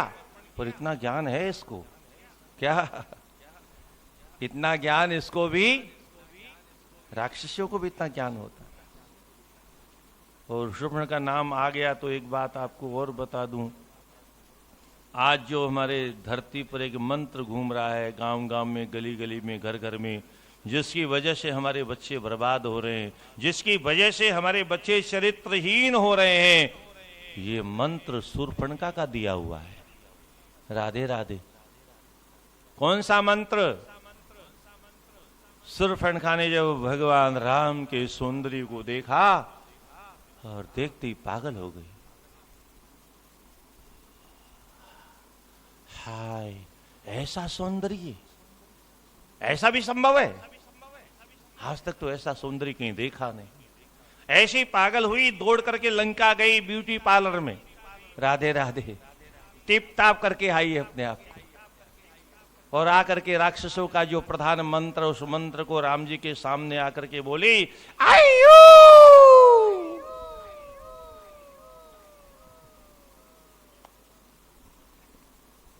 क्या खालिस्तान आप पूरा कर लेना है? उस राक्षसी ने राम जी को देख करके, तुम सम पुरुष मूषम नारी, ये संयोग। बोले मैं नहीं कह रही हूं, विधाता ने बनाया।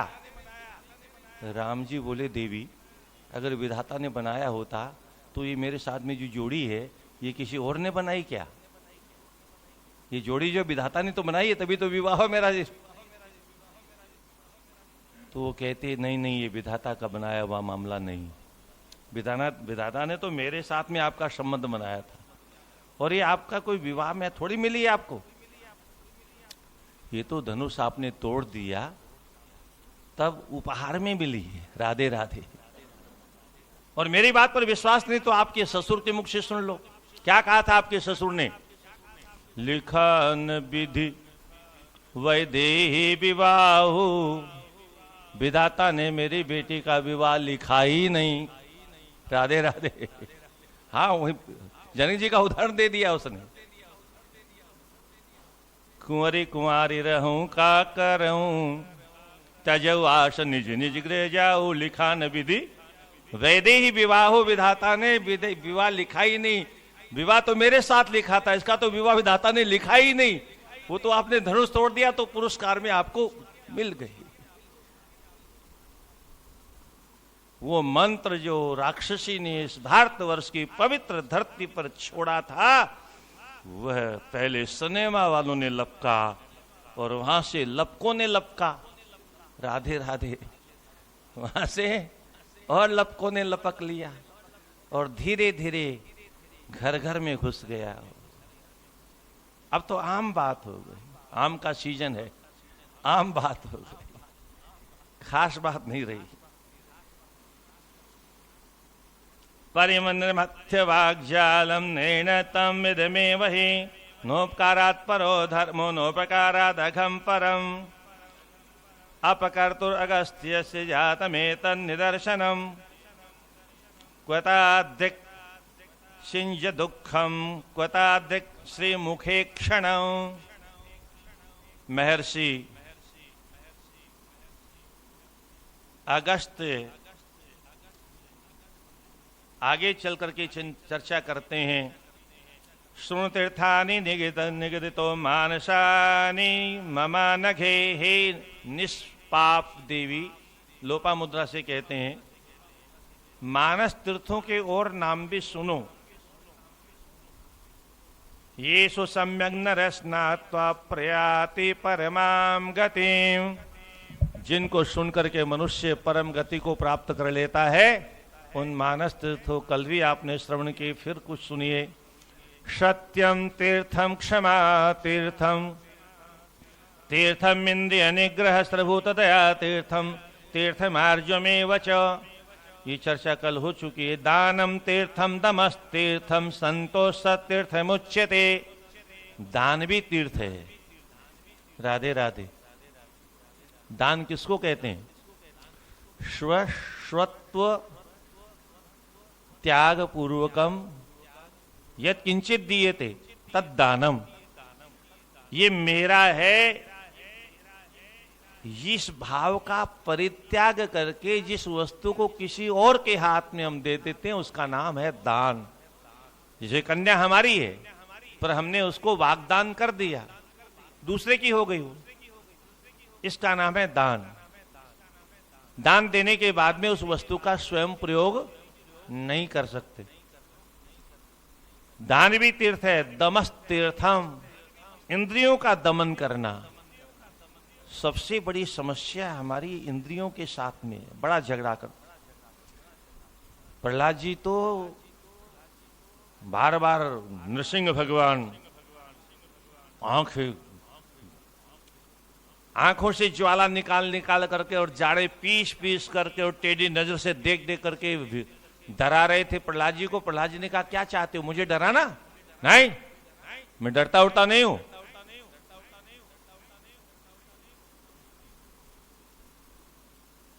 वो लंबी चर्चा है। अंतिम में प्रहलाद जी से भगवान ने पूछा, तुम किसी से डरते हो कि नहीं डरते हो? बोले, भगवान, इंद्रियों से बहुत डर लगता है। क्या कहा? इंद्रियों से बहुत डर लगता है। जीभ कहती है मुझे चाट की दुकान पर ले चलो, आंख कहती है मुझे रूप की दुकान पर ले चलो, कान कहते हैं शब्द का जहां बाजार हो वहां ले चलो, त्वचा कहती है जहां सुंदर सुंदर स्पर्श उपलब्ध होता हो वहां ले चलो। मेरी दशा तो ऐसी है, बहुज शपथ ने गेम लुनंती, जैसे बहुत सी पत्नियों का एक पति हो और बहुत सी पत्नियां, कोई उसका कान खींच रही है, कोई झोंटा खींच रही है, कोई चुटिया खींच रही है, कोई हाथ खींच रही है, कोई पैर खींच रही है, अपने अपने तरफ जैसे उसको खींचती और बेचारा बिलबिलाता रहता है। क्योंकि 5 ज्ञानेंद्रियों और 5 कर्मेंद्रियों, इन 10 इंद्रियों के चंगुल में फंसा हुआ एक जीवात्मा, जीवात्मा एक और इंद्रियां 10। 5 विषयों के चक्कर में शब्द स्पर्श रूप रस गंध। अब ये कौन कह रहा है? ये भगवान का प्यारा भक्त कह रहा है। हमारी आपकी क्या दशा होगी? राधे राधे। हैं? ये तो वहां तक पहुंचे हुए। कैसे पहुंचे? संतों की कृपा से। कब कृपा हुई? हा। नारद जी के बहुत से शिष्य हैं। ये जो महाभारत लिखने वाले, पुराणों को लिखने वाले व्यास जी भी किनके शिष्य हैं? नारद जी की। और वाल्मीकि रामायण लिखने वाले महर्षि वाल्मीकि भी नारद जी के शिष्य हैं। और दो परम भक्त प्रहलाद और ध्रुव, ये नारद जी के शिष्य हैं। ध्रुव को तो 5 वर्ष की अवस्था में मंत्र दिया नारद जी ने, पर प्रहलाद पर तो इतनी रीझ गए, आहा, जन्म होने की प्रतीक्षा ही नहीं की। राधे राधे, पेट में ही ज्ञान देने पहुंच गए। सज्जनों, मां भले ही राक्षस कुल में पैदा हुई, भले ही कयाधु का विवाह राक्षस के साथ में हुआ, पर सचमुच में अगर मां अपना मातृत्व और उस मातृत्व की महिमा अगर जानती हो, तो राक्षस कुल में भी प्रहलाद जैसा भक्त पैदा हो सकता है। अन्यथा मां अगर राक्षस प्रवृत्ति की हो, तो विश्वश्रवा के घर में भी रावण और कुंभकर्ण जैसे राक्षसों का जन्म हो जाता है। इसलिए मां की महिमा बहुत ज्यादा है। सचिन, एक बेटी ने कभी पूछा, महाराज आप लोग स्त्रियों के धर्म पर बहुत चर्चा करते हो, पुरुषों की चिंता कोई करता ही नहीं है, घर वाले भी बेटियों पर बहुत नजर रखते हैं। पुराने जमाने की बात है, अब तो किसी के औकात नहीं जो बेटी पर नजर रखे। हाँ, जब तक मां थी धरती पर, राधे राधे माताओं, मां जब तक थी तब तक बेटियों को अपनी आंखों में रखती थी। कहां रखती थी? मजा ले आंखों से इधर उधर हो जाए। पर जब से मां मर गई, आप कहोगे मरी नहीं, हमारे घर में है। अरे मां नहीं है। राधे राधे, घर में कौन है? मम्मी। कौन है घर में? मम्मी। और कोई भी पढ़ी लिखी महिला अथवा पुरुष ऐसा नहीं है जो मम्मी का अर्थ नहीं जानता हो। मम्मी का मतलब बोलो न, जोर से बोलो। मरी हुई। मम्मी मतलब मरी हुई। जयपुर वाले हो तो जयपुर के संग्रहालय में एक मम्मी रखी हुई है। मरने के बाद केमिकल डालकर रख देते थे, उसको मम्मी कहते थे। और नक इंडिया वाले बहुत आगे हैं, इसलिए अपनी मां को ही उन्होंने मम्मी बना दिया। अब मम्मी जब मां मर ही गई, तो मरी हुई मम्मी से आप क्या आशा करती हो? हैं? वो बच्चों को अच्छे संस्कार देगी? वो बच्चों की रक्षा करेगी? वो हनुमान चालीसा पकड़ाएगी बच्चों के हाथ में? नहीं, मम्मी तो अपने बच्चों के हाथ में मोबाइल पकड़ाएगी। राधे राधे। और धीरे से मन में कहेगी, बेटा मेरी जान मत खा, इसकी जान खा। मेरी जान छोड़, बकस दे मेरी जान, क्योंकि मैं चाय पीने वाली उम्र में जान ही नहीं है। और सचमुच में आज की मम्मियों में इतनी भी जान नहीं है कि 4 चूड़ी का बोझा सहन कर सके। आज की मम्मियों में इतनी भी ताकत नहीं है कि एक बूंद सिंदूर सर पर उसका बोझा सहन कर सके।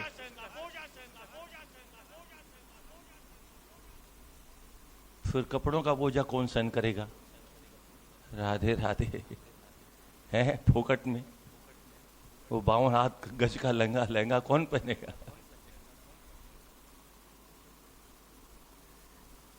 मम्मी की कृपा है। मां होती तो शायद मोबाइल नहीं देती। आगे सुनिए सज्जनों, जब बच्चों ने मां को मम्मी बना दिया, तो घर में पिताजी ने कहा, अब मैं जी के क्या करूंगा? क्या फायदा जीने से है? अब बिना घर वाले की मेरा अस्तित्व तो क्या रहेगा घर में, कौन पूछेगा? तो घर के पिता ने आत्महत्या कर ली। क्या कर ली? आत्महत्या करके डेड बॉडी बन गए। डेड तभी बनता है आत्महत्या करने के बाद भी, पहले बन जाता है। अब साहब घर में मां भी नहीं है, वो भी मम्मी हो गई और पिता भी डेड बॉडी हो गए। अब तो परम स्वतंत्र सिर पर कोई, मेरे भाव ही मन ही करहु तुम सोई। परम स्वतंत्र, परम स्वतंत्र हो गए, कोई माई का लाल बोलने वाला नहीं। और बोले तो मम्मी की जीभ खींच लें आज के बच्चे। हाँ, बुढ़ापे में ज्यादा बोले तो वृद्धाश्रम पहुंचा देते हैं। राधे राधे। हाँ, एक वृद्ध जो वृद्धाश्रम में रहता था, कभी कभी चोरी चोरी उसका बेटा मिलने जाता था। राधे राधे। पत्नी को पता न चल जाए, पत्नी मतलब वाइफ, पत्नी तो होती नहीं आजकल, वाइफ होती है। वाइफ मतलब without information fighting every day. क्या वाइफ का अर्थ क्या होता है? WIFE, विदाउट इंफॉर्मेशन है, फाइटिंग एवरी डे।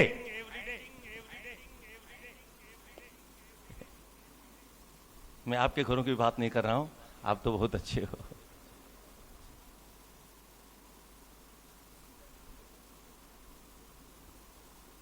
पिताजी बीमार थे, वृद्धाश्रम से फोन आया तो मिलने चले गए। तो देखा पिताजी ज्यादा ही बीमार हैं। तो बातचीत करते करते पिताजी ने कहा, बेटे एक काम करो, एक यहाँ फ्रिज लगवा दो और एक AC लगवा दो। बेटा बोला, पिताजी आपकी हालत तो ये है, आप फ्रिज का पानी पियोगे और बीमार हो जाओगे, AC में रहोगे और बीमार हो जाओगे। कान खोल के सुनिए सज्जनों। उस बाप ने कहा, बेटे मैं अपने लिए नहीं कह रहा हूं, मैंने तो बहुत कष्ट झेले हैं। मैं तो उस जमाने में पैदा हुआ जो हाथ के पंखे भी नहीं होते थे। राजस्थान में जांटी के नीचे बैठ करके काम चलाते। बोले फिर आपको किस लिए चाहिए? किसी को दान करना? बोले नहीं बेटे, दान भी नहीं करना है। बोले फिर किस लिए चाहिए? बोले बेटे मैंने तो जीवन काट लिया, पर मुझे चिंता तुम्हारी हो रही है।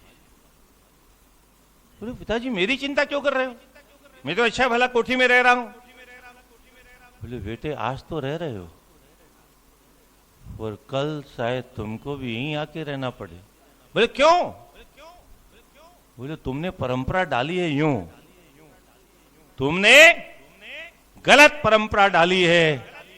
मेरे को जब तुम वृद्धाश्रम में लेके आ रहे थे, पोता बहुत रो रहा था, परंतु तुमने उसे धक्का देके किनारे फेंक दिया, और वो पोता देखता रहा है तुमने क्या किया अपने बाप के साथ। तुम्हारा बेटा ब्याज सहित तुमसे बदला लेगा, और मैं तो सब तरह से रहना जानता हूं, रह लिया, पर बेटे तुमसे इस काल कोठरी में रहते नहीं बनेगा। तुमको मैंने बहुत फूल की तरह से पाला है, इसलिए तुम्हारी चिंता हो रही है, इसलिए पहले से व्यवस्था कर दो ताकि तुम शांति से जी सको। हम दूसरों के साथ में कुछ करने से पहले भूल जाते हैं, दूसरों के मार्ग में कांटा बिछाने से पहले भूल जाते हैं कहीं हवा का झोंका आया और कांटा हमारे मार्ग में ही आकर के हमारे पैरों में चुभ गया। दूसरे के घर में आग लगाने से पहले भूल जाते हैं कि कहीं आग की एक चिंगारी आई तो हमारी झोंपड़ी का क्या होगा। आपने वो कथा बहुत बार सुनी होगी। कबीरदास जी की झोंपड़ी के पास में एक नाचने वाली का कोठा था। राधे राधे। अब जो ही शाम का समय होता था, समा बनती थी, पखावज इत्यादि क्या क्या बाजे बजते थे और नृत्य शुरू होता था, और उसी समय बाबा जी की खोपड़ी खराब होती थी। हरे राम राम राम हरे हरे, हरे कृष्णा कृष्ण हरे। अब वो ध्वनि जो बाबा ले सैकड़ों बाबाओं की पहुंचती थी तो उनके नृत्य में बाधा पहुंचती थी। बाबा बुद्धि खराब हो गई, इसी समय मरना है, इसको कीर्तन करना है, और समय नहीं मिलता है इसको। हम अपना काम धंधा छोड़ करके यहाँ नृत्य देखने आते हैं और बाबा जो हमको विघ्न के पैदा करता है। एक ने कहा आइडिया आइडिया आइडिया। बोले क्या? बोले बाबा जी की झोंपड़ी फूंक दो, अपने आप कहीं दूसरी जगह चला जाएगा।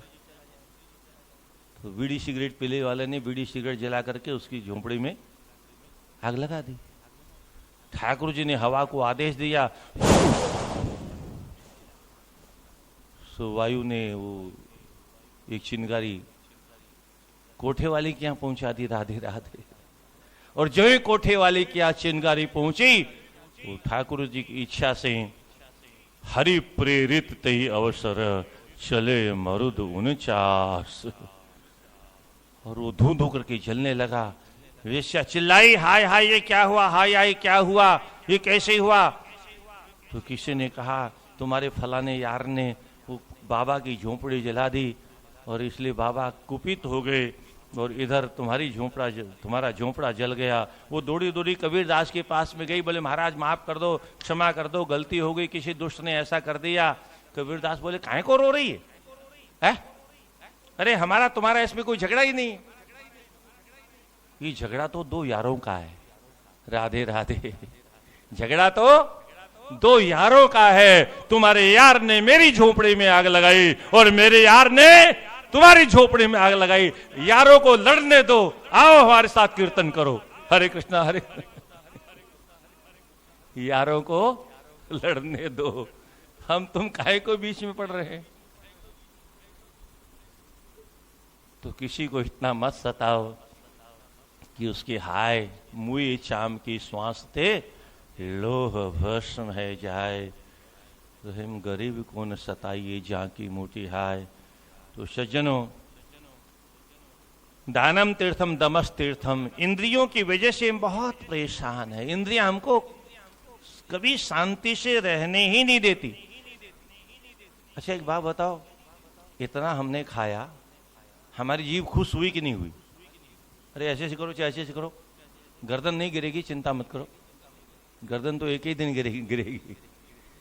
हमने इतना खाया, इतना खिलाया जीव को, ये तृप्त हुई कि नहीं हुई? नहीं हुई। तो बुढ़ापे में तो दांत भी गायब है, भीतर वाली आंत भी गायब है। अब तो स्वाद ही नहीं आता है, राधे राधे। तो बुढ़ापे में तृप्त हो जाएगी? ऐसे ही आंखों से हमने तमाम रूप देखे, क्या आंखें तृप्त हो गई? कानों से हमने दुनिया भर के गीत गाने सुने, कितनी गंदी गंदी गालियां सुनी, क्या कान कभी तृप्त हुए? कितना स्पर्श किया हमने, क्या त्वचा कभी प्रसन्न हुई? कितना सूंघा हमने, क्या कभी नासिका तृप्त हुई? आज तक नहीं हुई, अब हो जाएगी, इस आशा में क्यों बैठे हैं हम? ठीक इसी प्रकार से संसार वालों को खुश करने के लिए हमने अपना पूरा जीवन खपा दिया। परिवार वालों को खुश करने के लिए हमने जी जान से मेहनत की। ईमानदारी से बताओ, घर में कोई खुश हुआ कि नहीं हुआ? है? नहीं हुआ। पूरी जवानी लुटा दी, कोई खुश हुआ? भरी जवानी में जब खुश नहीं हुआ तो क्या बुढ़ापे में, राधे राधे, कोई खुश हो जाएगा? फिर हम जा खा रहे हैं, कर क्या रहे हैं?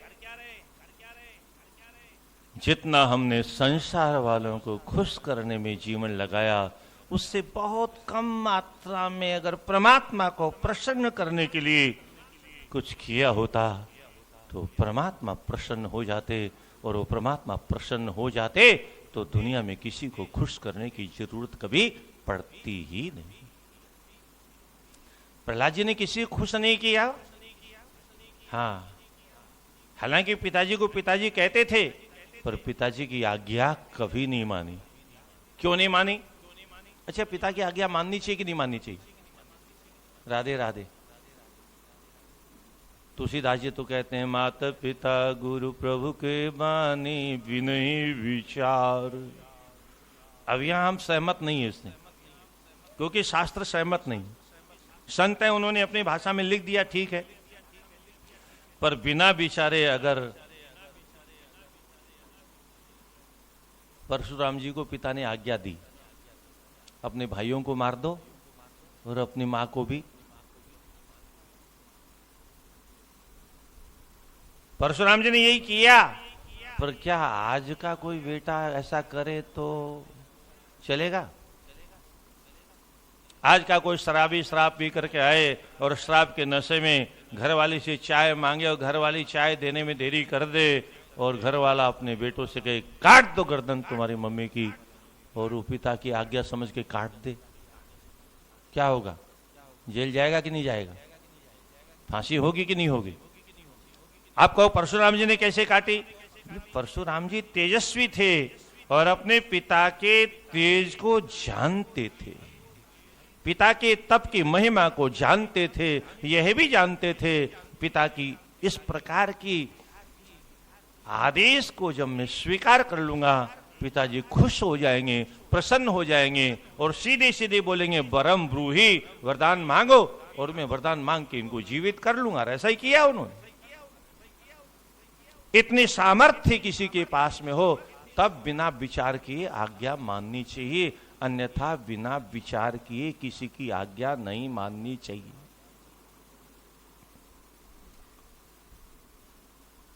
शास्त्र विरुद्ध किसी की आज्ञा मानने का हमारे यहां किसी शास्त्र में प्रमाण नहीं। शास्त्र भगवान को सर्वोपरि मानता है और भगवान का विरोध अगर पिता भी करता है तो पिता का भी बायकाट। भगवान का विरोध रावण करता है तो विभीषण बहिष्कार करता है। भगवान का विरोध कोई भी करे, हमारे यहां तो बुद्ध भगवान का विरोध करते हैं तो बुद्ध को भी हमने बाहर भगा दिया। बुद्ध तो भगवान के अवतार थे। हाँ, आज की एक बीमारी नई पैदा हो गई है, नए नए भगवान पैदा हो गए और हिंदुओं की बुद्धि इतनी खराब हो गई है। आप में से भी न जाने पता नहीं कितने लोग जाते होंगे साईं बाबा के यहाँ पूजा करने। राधे राधे। अब तो गांव गांव में मंदिर बनने लग गए। अरे हमारे यहाँ तो पहले ही भगवान बहुत थे। राधे राधे। हमारे सनातन धर्म में भगवानों की कहीं कमी है? और फिर भगवान की कम से कम परिभाषा का तो ज्ञान हमको होना ही चाहिए। इतना सत्संग सुनने के बाद में, इतनी तीर्थ यात्रा करने के बाद में, इतनी कथाएं सुनने के बाद में भी अगर हमको भगवान किसे कहते हैं ये भी ज्ञान नहीं है तो धिक्कार है हमारे सत्संग। मुंह में दांत नहीं, पेट में आंत नहीं, छुआरे जैसा मुंह, और बोले भगवान है ये। कभी व्याख्या करेंगे इसकी हम। वैसे तो पहले भी शायद यहाँ की होगी, पर श्रोता नए नए होते हैं तो सब लोगों को नहीं मालूम। आंख मीच करके किसी को भगवान नहीं मानना चाहिए सज्जनों। पर आज का हिंदू पता नहीं क्या क्या करता है, मुर्दे पर चद्दर चढ़ाने जाता है। क्या? अरे जिसके भाग्य में भगवान की पूजा नहीं लिखी है उसको मुर्दे की पूजा करने दो। हमारे यहां तो बहुत भगवान है, भगवान को चद्दर चढ़ाओ।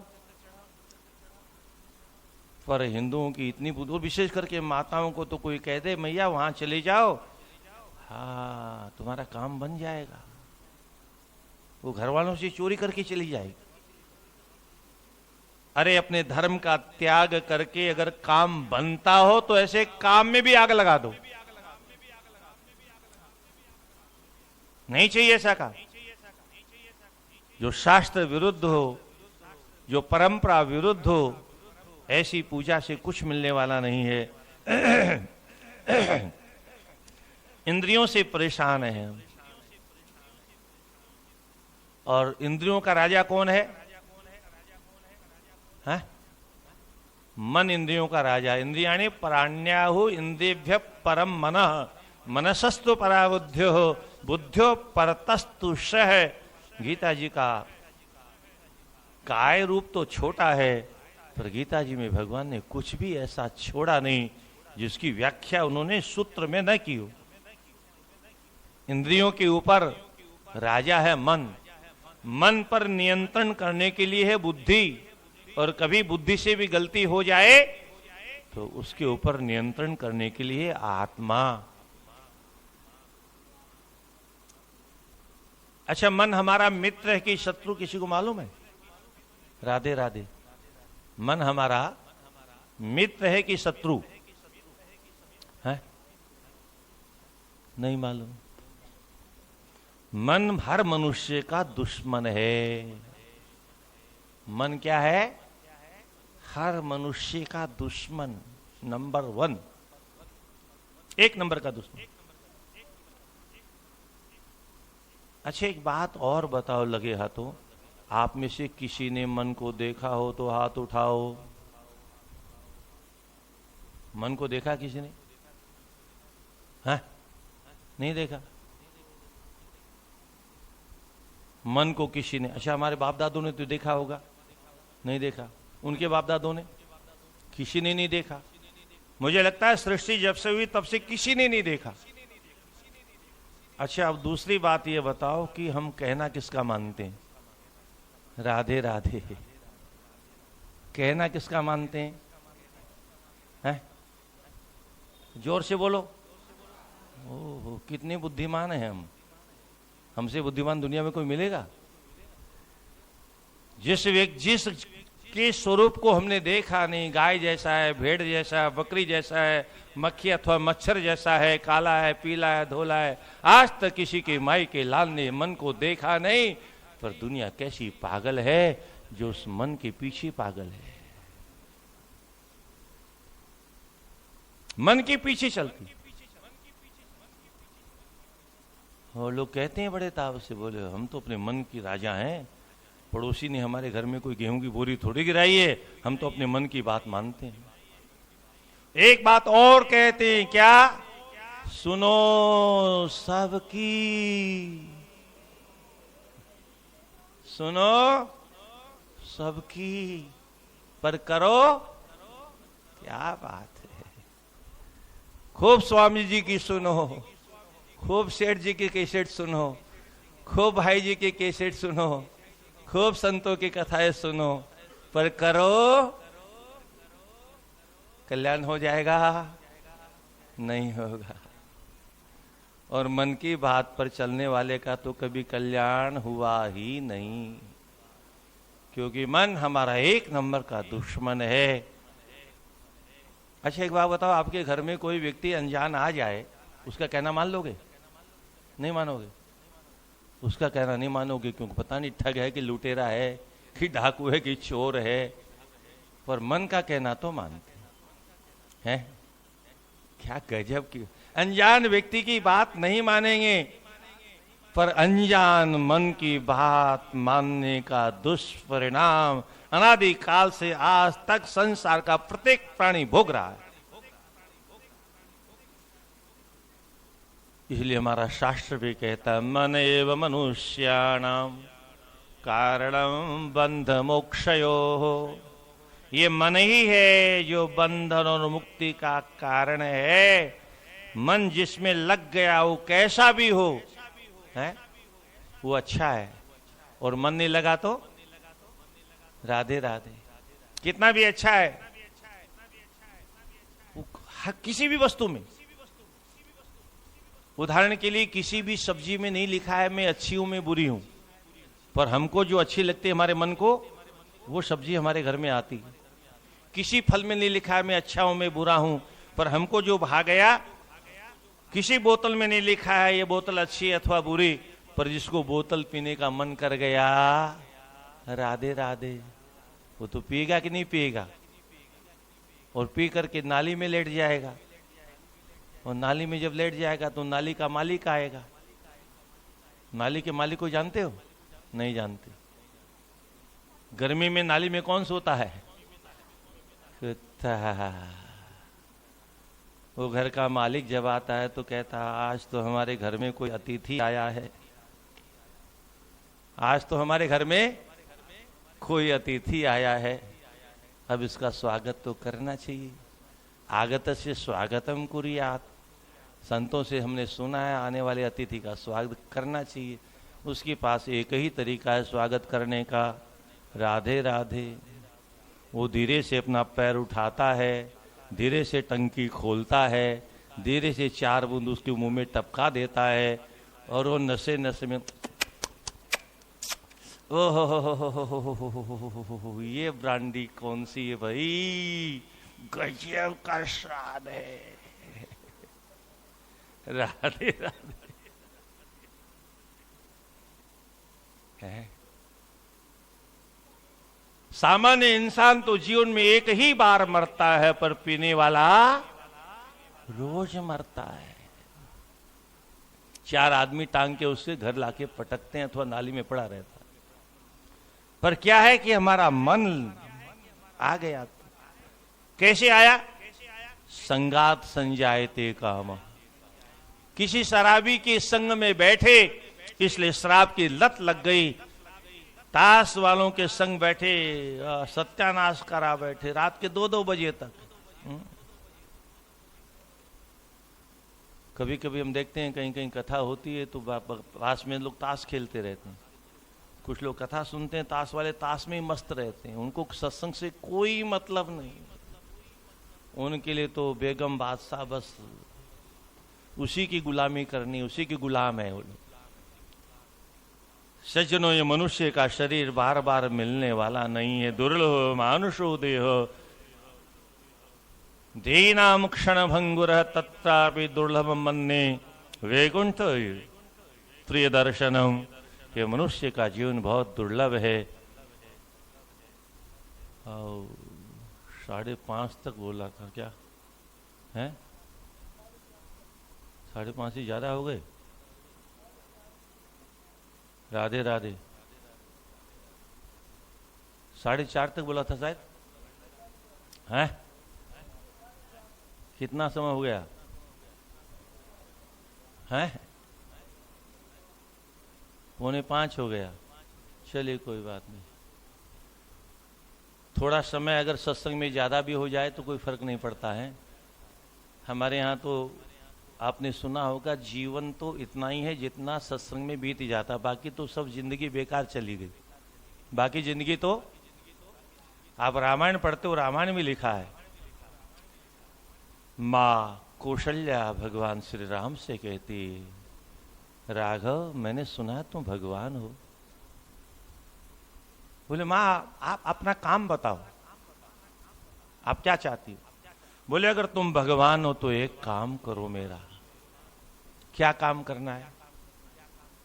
बोलो जे दिन गए तुम ही बिनु देखे, ते विरंची जनु पार ही लेखे।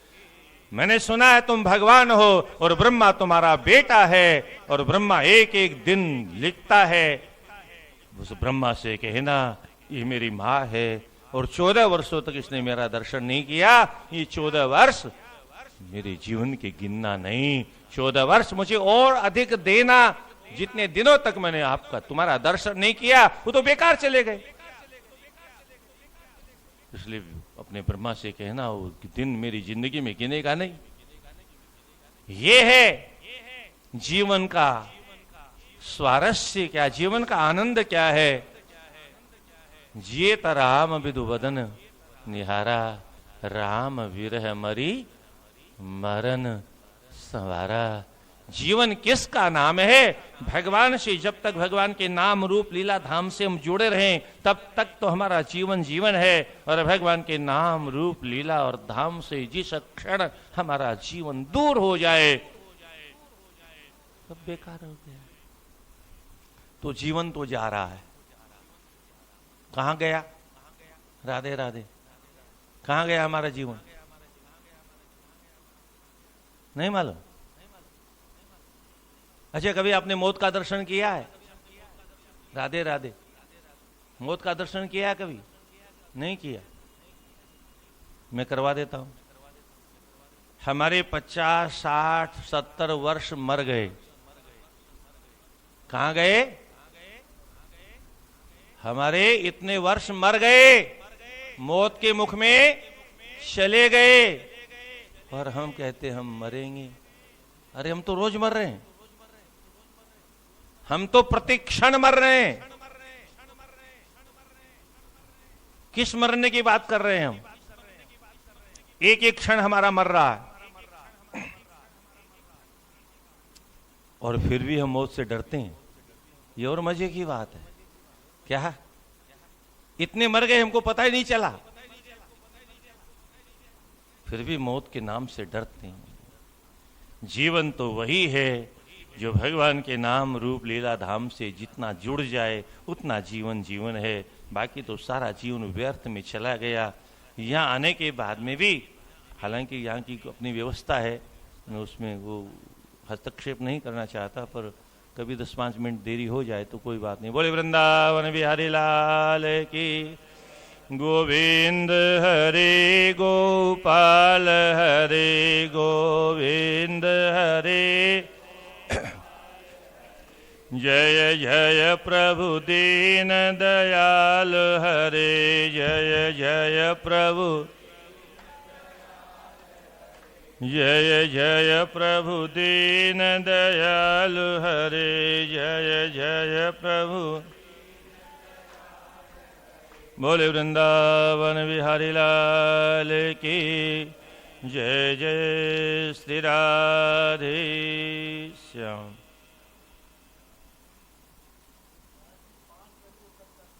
है 4:30 बजे तक का बताया था मेरे को। मेरे पास फोन आया था 4:30 बजे तक का।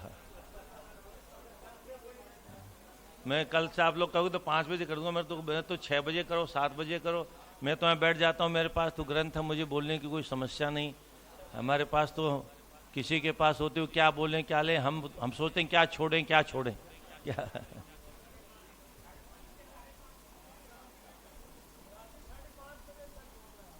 हाँ जी, नहीं, जो मेरे पास यहाँ व्यवस्थापकों का फोन आया तो आप उनसे बात कर लीजिएगा। वो मेरे पास पहले तो यहाँ भी घोषणा हुई, उसके बाद फोन भी आया मेरे पास में, तो आप लोग बात कर लीजिए। हम तो 5:30 को 6 बजे तक बोल लेंगे, हमको कोई दिक्कत नहीं है। 3 से 4:30 तक का। मुझे भी बड़ी खुशी हुई, 1 घंटा बढ़ गया है।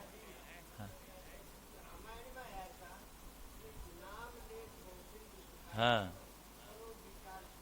हाँ हाँ, तो नाम लेंगे तो सूख जाएगा, भव सिंधु दिखाई नहीं देगा कहीं क्या। पर नाम से जुड़ेंगे तब तो काम करते रहेंगे, और नाम के सहारे कैसे गाड़ी चलेगी क्या। हम तो काम से जुड़े, नाम से थोड़े जुड़े हैं क्या।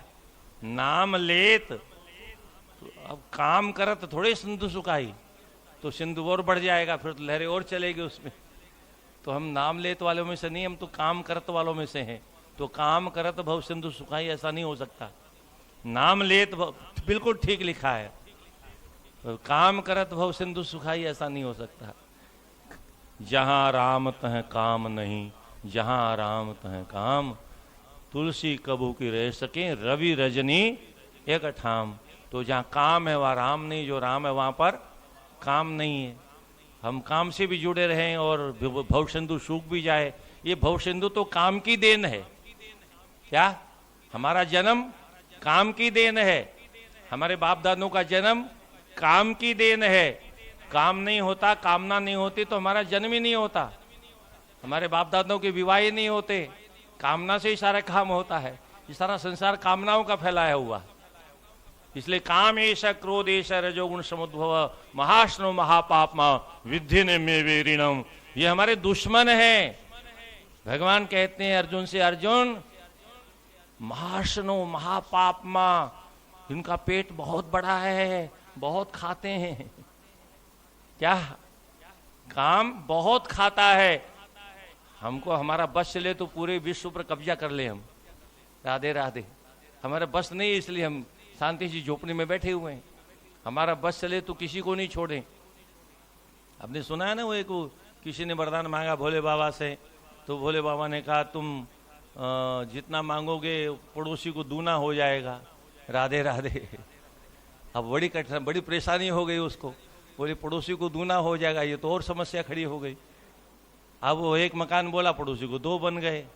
एक गाड़ी बोला, पड़ोसी की 2 गाड़ी आ गई। अब वो जो बोले तो वहाँ पड़ोसी को दूना हो जाए। उसने कहा ये तो बड़ी बीमारी हो गई, यही जलन तो मुझे खाई जा रही थी और ये उल्टा हो गया। अंतिम में बहुत सोचा, क्या करूं क्या करूं क्या करूं।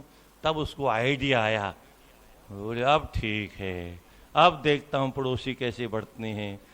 तो फिर बोला मेरी एक आंख फूट जाए तो पड़ोसियों की दोनों साफ हो गई। फिर बोला मेरे दरवाजे पर एक कुआं खुद जाए तो पड़ोसियों के दरवाजे पर 2-2 खुद गए, तो सारे पड़ोसी कुएं में गिर गिर के मर गए। पर वो जिंदा नहीं रहा क्योंकि हैजा फैल गया, कोरोना फैल गया, क्योंकि सब मर गए। तो डॉक्टर कहीं आते कौन दवा करेगा, उनकी गंदगी इतनी फैली कि उसमें वो भी चला गया। तो ये कामना जो है ऐसी है कि सब अपने हाथ में कर लो, दुनिया मुट्ठी में। तो ये हम काम से जुड़े हुए हैं, इसलिए भवसिंधु सुखाई, ये तो और बढ़ाई, और लहरें बढ़ती जाएंगी बढ़ती जाएंगी बढ़ती जाएंगी। हाँ, जिस दिन राम से जुड़ जाएंगे, संसार था ही नहीं, है ही नहीं, तो फिर ये सूखने की जरूरत का है। तो सूखा सूखा है, ये तो हमने बसा रखा है, अपने कामनाओं के कारण संसार को फैला रखा है। जिस दिन हमारी कामना है हमारी मुट्ठी में हो जाएगी, दुनिया होते भी हमको दिखाई नहीं देगी। जिसको वो दिखाई दे गया फिर दुनिया उसको दिखाई देती नहीं है। तो ये चौपाइयाँ तो बहुत अच्छी हैं, पर समस्या ये है कि हम उसको हृदयंगम करें तब। बोले वृंदावन बिहारी लाल की।